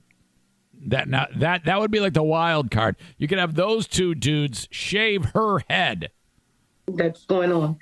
And I feel like it's very, very unfair because y'all don't know me. If you knew me, no, we know enough. You would know that I would never do something like this on purpose. Never. Well, then you're the dumbest person in America. Congratulations. This stupid idiot also was, and again, these guys from TMZ, it's like, what? Fucking ask a question, for God's sake. I mean, I'm just not buying this. And then this some radio show interviewed this chick, and she said this. They went and got nail polish removal. She got some saline water, and they started on the back. But it burned so bad to where my heart started beating too fast. And she told me it looked like she can do it, but it's going to take at least 20 hours. They gave me some nail polish removal to go home with. The thing is, like, every time we start, it burns, like, extremely bad. No. And you can't even get Yeah. it to a point where it loosens the hair a little bit that you can then just shave it all off. And that's the part that I'm trying not to get to.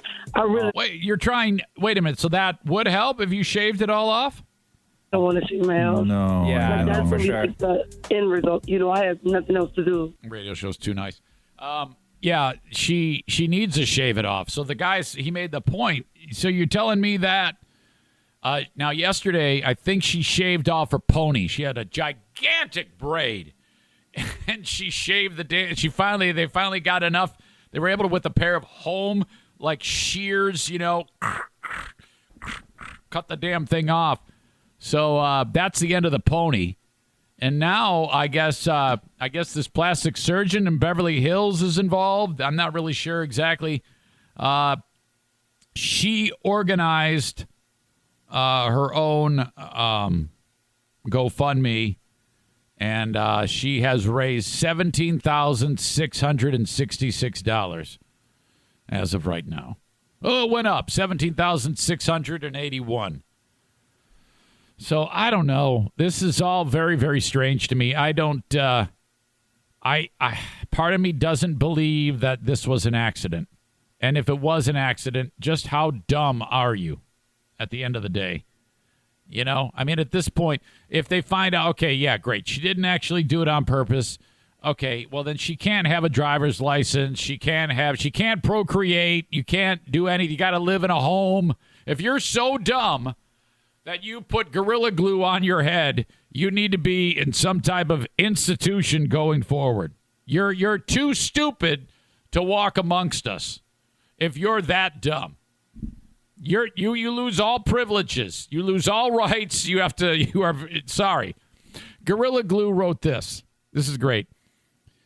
We are sorry to hear about the unfortunate incident that Miss Brown experienced using our spray adhesive on her hair. We are glad to see in a recent video that Miss Brown has received medical treatment from her local medical facility and wish her the best. That might as well say, fuck you, you stupid idiot. We have no responsibility. We bear none.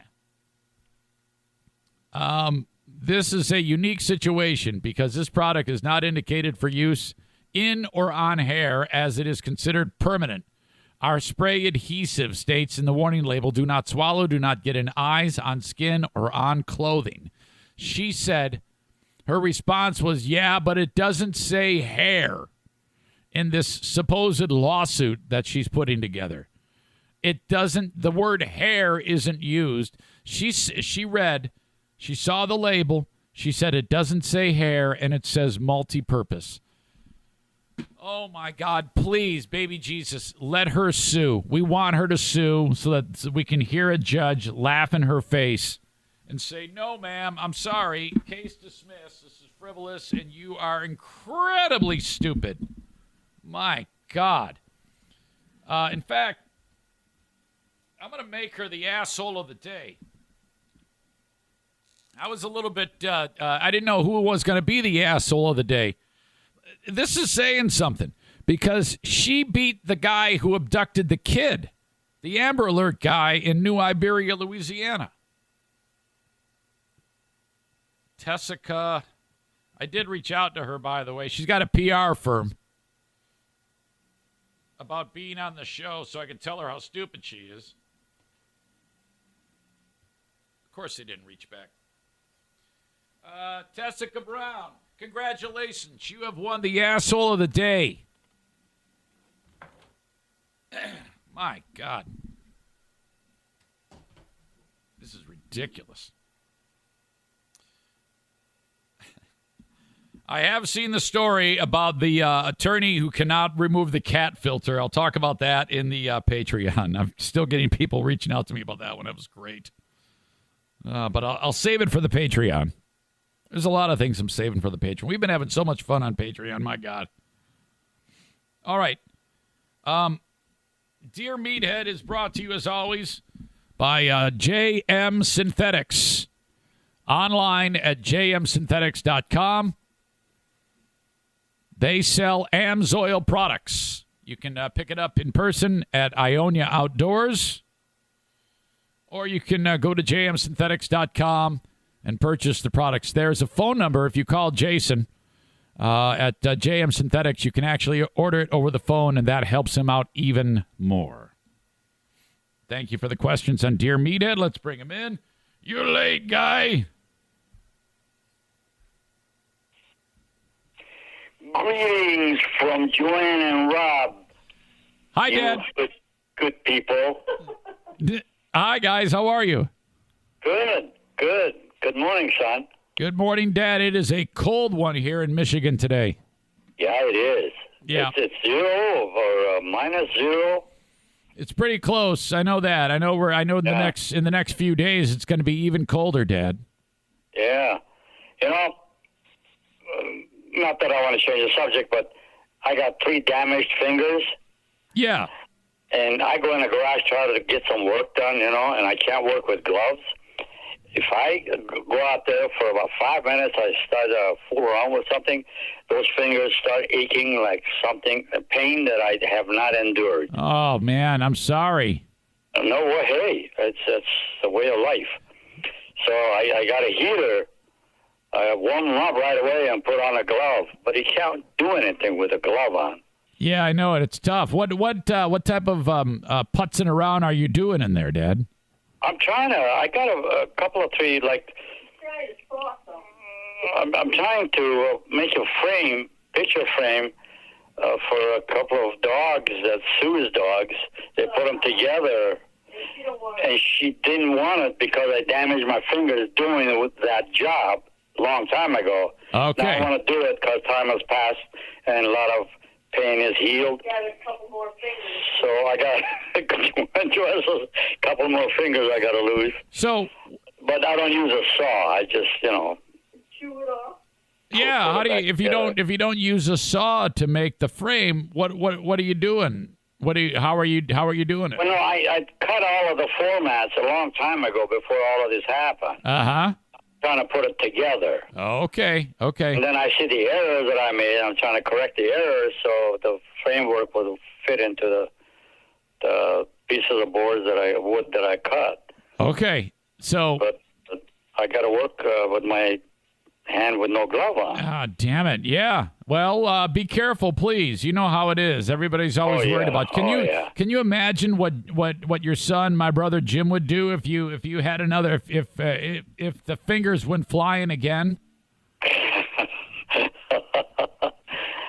Well, I don't know. Yeah. All right. Well, good luck with that. I hope everything goes okay and you everything will be all right. All right. Well, hey, Dad, I got a question from me, actually, and somebody suggested that I start to meditate. Have you ever meditated, Dad? I meditate almost every other day. Sometimes I forget it. But I meditate at night when I'm ready to go to bed. Oh, you do? So that, maybe helps you go to sleep? I don't know if it does or not, but it makes me feel comfortable. But I'm awake for a while before I fall asleep, and of course I think a lot of things. I think meditation isn't quite like that. I think that's kind of shutting all that out and focusing on just one thing. Well, I don't know. I just do it my way, whatever I'm all right. trained to do. I guess I don't know.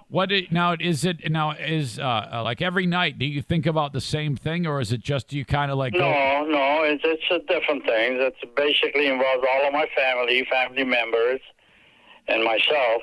Okay. You guys, family members, people that I'm really loving. Right. So basically, you just sit there and worry. No, I'm not worried. I ask God to protect them. Oh, that is very sweet. I do. That's part of the prayer for me. So you sit there and pray. I don't sit there. I lay down. Well, yeah. I mean, lay down there. Yeah. And then, believe it or not, I even pray for my audience. Well, of course. I'm sure that makes them very happy to hear that. Oh, definitely. Because without them, what would the fun of being on your show? Yes, of course. Well, Dad, you're easily the most popular thing that is on this show. You and Joanne. So thank you. Yeah, thank you. Well, that's just because of all the comments that I see, all the time. So. I have changed my whole format. They used to be quite different when we started, you and I. Yeah, I think so. I think we've added a different layer to it, Yeah, so it's a great thing to do. I really appreciate what you're doing for me. Well, hey, it's you're doing it for me. In fact, Dad, I lately I've been publishing old clips from back on the radio days. Okay, so this was years ago.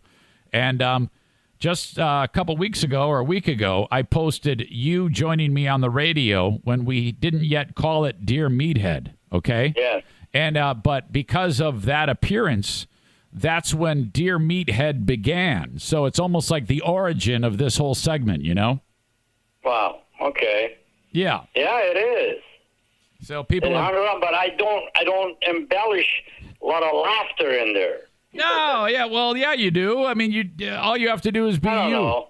No, you. Well, the thing is, you think that you have to tell jokes to be funny, but that's not true at all. All you have to do is be you, and it's going to be insightful and funny at the same time.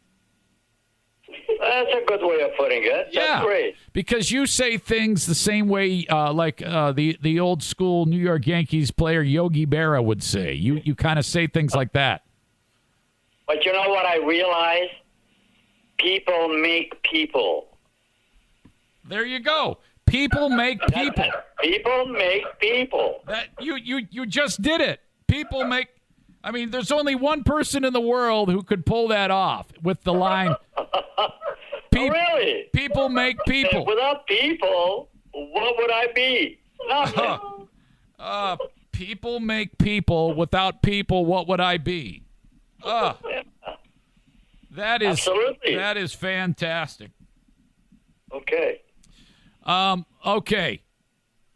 Now, let's see if we can solve some problems. Yeah, absolutely. Okay, Tony writes this, Dad. Dear Meathead, if you could travel back in time and shake the hand of one of the old school presidents, who would you want to shake hands with? Oh, boy. Kennedy. Okay, John F. Kennedy. All right. That's right. Okay. He's really a favorite. Really, you like John F. Kennedy? You know he's a Democrat. I don't care. He's a Democrat. So are we. We were. We were. And now No, we were. We were.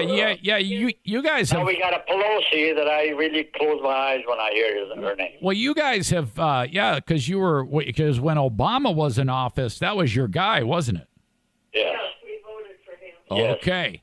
Well, isn't it weird though that Trump does not like Obama? I mean, does that mess you up a little bit because you like Trump? Everything about Trump, we just like Trump. Yeah, I like Trump. You know, we like Trump.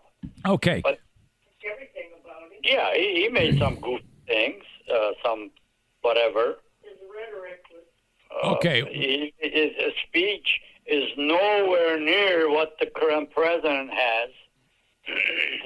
His conversation, he reminds me of the buddies I used to chum around with, that we were like a bunch of thugs. I don't know if he'd appreciate that. Well, no. I mean, he's like a plumb local guy. Okay. But he gets the job done. I'll tell you what, he's done a lot of good things in this country. Well, you know, there's a lot of people in the country that would agree with that, Dad. So, hey. Of course, America's turned the page. So, but at the same time, so the president you would want to meet would be John F. Kennedy. Okay, I got it. Definitely. Okay, Jeffrey writes this: Dear Meathead, do you have any advice on how to ask for a promotion at work? Well, yeah, I think I do. Okay, what is it, Dad? First of all, you have to realize what your relationship is with the employer and you. Now, if you don't think that you have a good relationship with them, try to create a good relationship before you even ask for a promotion. Okay, and then stay with it till time goes by. Then you approach them. Aha. Say, hey, you know, I have been employed X amount of time here, and I really feel close to your company, and I cherish it, but I still want you to realize that I do those things. Aha. And I've been your employee for 2 years, and I really have not sustained any kind of financial gain as a bonus or something. So how is it that you sweeten out the pot for me? So basically, not in those words, but that's my words. All right, that's what I would have said. Okay, butter the guy up is what you're butter the guy. And generally, be honest about it. Okay, butter the guy or girl up. It could be a lady, of course. Well, that's another subject. But either way, don't just be a phony. Okay, all Be right. sincere. All right, I got it. Josh writes, Dear Meathead, I've got a colonoscopy Friday. Any suggestions for before or after? Colonoscopy. Yeah, that's when they go up your keister and Yes. like have a look. Well, if it's just going up there and looking up, I have had that done several times. Yeah. So there's nothing I can really make a comment on. If they didn't find anything, you're lucky.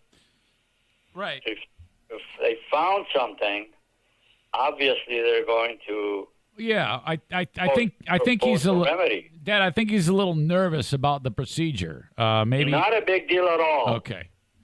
Nothing. Just relax. Just don't. Sometimes we feel like it's an embarrassment, but the doctor is very much acclimated with the fact that he's familiar with all of that. Okay. That's his job. I think they give you sedation on that They too. give you an IV or a shot. Yeah. I think they kind of knock you out. I think you're going to be just fine. But it's not a big deal. No. You'll be fine, buddy. So I've been that route. So, yeah. Jason writes this, Dad. Dear Meathead, if a person gets industrial glue, like Gorilla Glue, in their hair, what's the best way to remove it? Shave your head. Believe you me, you can't remove it. You got to cut your hair off right from the root. Yeah. Or shave your head and let the new hair grow. Okay. Very good. And I'm amazed at the fact that some people get glue on their hair. There's a story going around right now, this lady, and I'm not making it up. You're going to think I'm lying. Oh, we've seen it. You saw her? How about that? She sprayed it in her hair for hairspray. Yeah. What the hell? That thing is like concrete. Yes, that was terrible. Absolute huge mistake. I mean, how dumb do you have to be to do something so ridiculous? Yeah, my God. He's trying to sue him. I know. Yeah, boy, you guys are up on it. That is. Oh yeah. Do you guys watch the news? Do you guys watch like Inside Edition or something? Not that I know of. All right. Joanne says she does it. Oh my gosh. Okay. Matt has this question. Dear Meathead, what type of dog should I get? You said Eric should get a lab. My wife and I now have a Great Dane lab mix named Brady. No, I take it back. I take it back. He writes this, Dear Meathead, I don't have a question, but I was on the show a while ago asking what type of dog I should get. You and Eric said I should get a lab. My wife and I ended up getting a Great Dane lab mix named Brady. Thank you for being on Eric's show. It's definitely one of my favorite parts of the week. I always look forward to it. You guys are awesome. Signed, Matt. Well, I'm glad you brought that up. Dogs have totally got my favorite body parts, or nose or brain and all that, because I love dogs. Wait, what was that all? I love dogs. Okay. I was going to say, wait, what? I mean, I like them. I don't like them dead. I love them alive. A dog is a favorite animal of mine. When my neighbors walk, they got dogs on their leashes and all that. On the normal time that all of these things were not happening, I would really approach every dog that goes by me when I'm out there in the mornings. I got friendship with them. Aha, I know it. And one guy would bring his dog. I got a ditch in front of my house. Yeah. Just to do his business in my ditch. Believe it or not. Well, I was standing there watching him. Oh, my God. That's fantastic. Hopefully they cleaned it up. And he's such a good friend of mine. He wouldn't volunteer to clean it or nothing. He just leave it right there, and he knows that I'm going to pick it up. Oh, my gosh. No wonder he comes over. You know. But anyway, dogs are a breed of dog that I adore. Wait a minute. Holy cow. Yeah, I do. I love dogs. I know. My God. Even your Brucey, which is a dumb dog. Yeah.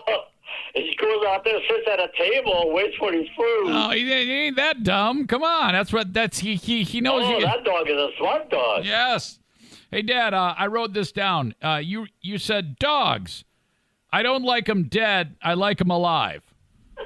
Yeah, I don't want him to go out there and get hit by a car. You know. All right. I want to be a friendly dog, you know, but come out and bite my leg and all that. No. Of course. Okay. Dogs are a special breed of animal to own and possess and keep. Yep. But I have had, I mean, you grew up with us, you know, a couple of 3 good dogs came and went. Right. Yep. And I'm gun shy about having them. I just don't want to raise them. And I understand. I know that you love my dog O'Neill the most. I know he's your favorite. Oh yes, when the dog comes out there, hardly knows me, lays by my feet and goes to sleep. That's a dog and a half in my life. Yep. Handsome boy. Well, all right. Very good.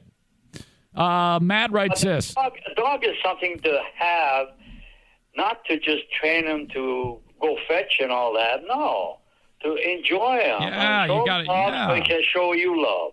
Absolutely. I don't even bother training them. I just pet them. Yes, that's enough. That's all they care. All right, Dad. Very good. Matt writes this. Dear Meathead, there's a sweet old lady who is a widow at the end of our street. She had my kids over several times to help with jobs around the house. My kids would walk over there, help her out, and they get paid for the hard work. Recently, the neighbor who lives between us yelled at my kids because they would sometimes walk through his yard to get to the old lady's house.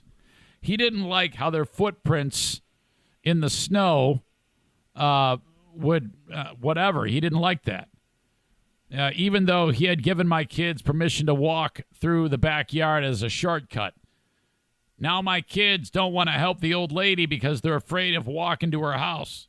What should I do, Meathead? Well, I think you ought to take the ball. No, not the ball, but you got to take charge of this situation. Yeah. You got to approach that man and explain the situation to him. Hey, this kid would like to help this lady. Yeah. And the only passage they have to our house is your yard. Exactly. Now, what can we do? What can we do not to have you aggravated? You tell us so we can abide by your rule. That is the way you ask that sounds incredibly perfect, and I think that Matt should do exactly what you said. Yeah, tell them the kids have no other recourse but to cut through this path, go to her house. And this guy, is that right? Yeah, yes. No other recourse. No, that's true. And the guy already said once, yeah, go ahead. He didn't care. Now all of a sudden the guy's got a problem with it. You know. Right. And then mention that you gave him permission to do that. Right. Kids are doing just that. Ugh. We're sorry that we're causing you. I mean, be humble. Yeah, sure. Be a nice guy sorry that about we're it. causing you grief, and we don't know what that grief is all about. Walking on the grass, Right. or snow, because that grass is going to grow regardless of how you feel. Yeah, it's no big deal. It's not a big deal. So, can you help us? Because the lady needs help, and this is the only passage we have. I don't really know what the circumstances of passaging is. Right. I think this guy's making a big deal about nothing, one of those deals. Here's the situation. Can they knock on this lady's door, have her let them in the house from the door? Well, yeah, that isn't the problem. The problem is the third dude, the guy in between them. He doesn't want them walking across his place to get to her place. Well, yeah, that's his right, but it is I don't want to use a word. Yeah, he's being a jackass. That's what he's doing. He's well, I don't want to call him that. Well, I know, but he can hear. It's okay. Oh. Okay. Finally, Dad, Joe writes this. Dear Meathead, what is your advice for those who are being bullied for being different? Dad, do you have any thoughts on this? I really hate that when people bully other people. I really hate it because they have... Now, those people are character of their own. Their family life is not exactly cool. A bully is a bully. Now, are these bullies teenagers or young kids or what? I don't know. I think he's just he's throwing a hypothetical out there. A bully, you should abide by their feeling, really. Wait a minute. Huh? If you have a bully, yeah, you got to find out what he's bullying you about and don't do it. Oh, don't no. aggravate him. No. I think you got to punch him right in the nose. No. No? No. So if the bully's bullying you, it's not... Hey, I've done that in my life. Yeah. But it just doesn't help. All you're doing is embellishing anger. Okay. You know, hey, you know, I'm to a point in my life that I don't like to think of, hey, I'm going to go beat the hell out of him because he did this. No. If I don't feel like it, I won't be talking to him about anything. Yeah, but in sometimes fact, I will ignore him, let him go with that. I'll do what aggravates. I won't do what aggravates him. Well, but that doesn't matter because sometimes the bully, you don't have to do anything to aggravate a bully. They just come up to you and slug you for no reason, you know? Well, that's another issue. Then you got to talk to somebody else that's got a powerful arm or hand. Have them do the dirty work for you. Okay, all right. Oh, hey, a bully can't hit a strong arm guy. Yeah. Strong arm person. All right. But he can talk to somebody that's weaker than he is. All right. Well, one way or another, we need to deal with the bullies. Bullying is no good. We can agree with that for sure. And you know what? Or maybe, first of all, let him know how he feels. Listen, buddy, why do you do this to me? I mean, what kind of fun is this for you? I wouldn't roll it. I'd be scared to death that he'd want to punch me. Wait a minute. Or the father or somebody stronger in that household can approach you and say, hey, listen, can we understand what your problem is with this? If we know what your problem is, we won't be doing it. God, I hated being bullied, man. Teach him a lesson of kindness. I don't know, man. I disagree. I think if you're getting bullied, you gotta punch that kid right in the nose or kick him in the nuts or something. No, that's my old time. All right. Suggestion.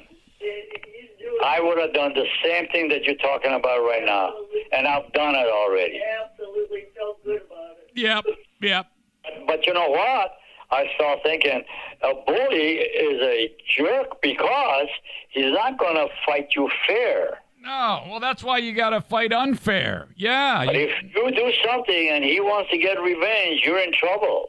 I don't know. If you hurt him enough, he's not going to, he knows he can't get one over on you. You got to bust No. You got to give him a sucker punch. He'd be such a sneak that you won't know it's coming. You got to hit him in the head with an aluminum bat or something. Now you're talking bad. Yes. Hey, I thought you were my son. Well, yeah, I haven't gotten that side of me out yet. I mean, I'm only 50. I'm only 50. When you were 60, you beat up a councilman. Yeah, I know, but you listen, you got 10 years to go. I know. So go ahead and do all the dirty work. You were 60 years old and you beat up the guy who became the mayor of Michigan's third largest city. I didn't beat him up. I hit him one time. Yeah, right in the face. You hit the guy right in the face. I cracked his windshield, too. That's Jim Fouts. That's what I'm talking about. All right, Dad, you guys are the best. I love you so much. And remember, people make people without people. That's right. That's right. So don't forget it. You'll be a lonely guy if the people aren't there anymore. Okay. Well, I love you guys very much. I want you to have a great day, okay? Stay warm. All right. You do the same, and artists are the best. Okay. They love you very much. Love them back. Okay. See you. Love you too. All right. Fantastic. The best of the Eric Zane Show podcast. Thank you so much for checking it out. Please follow me on Twitch, twitch.tv/Eric Zane Live. Follow and subscribe. I would appreciate that. Follow me on Facebook, facebook.com/Eric Zane fan page, Twitter as well, @Eric Zane Show, and follow the YouTube channel, Eric Zane Show. These are all things that cost you no money that are a huge, huge help. You want more of the show? Follow me on Patreon. Subscribe. $5 or $10 a month. Thank you so much.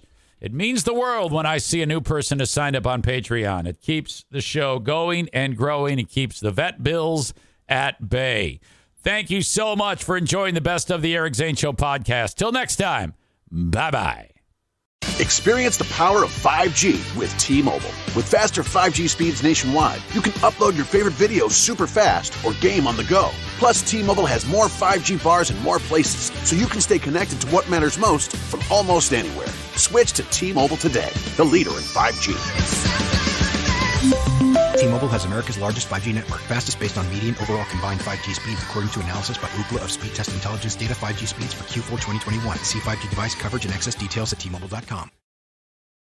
At JCPenney's Memorial Day sale, sizzling deals are on, with store-wide doorbusters all weekend. Or bring home savings up to 50% during our Memorial Day home sale. Save even more with your coupon. And for all former and active military personnel, enjoy an extra 10% off in-store. Just show a valid military or VA ID at checkout. Shopping is back. JCPenney. Coupon valid on select styles through 5/30. Some exclusions apply. Doorbusters valid 5/26 through 5/30 and excluded from coupons. See store or jcp.com for details.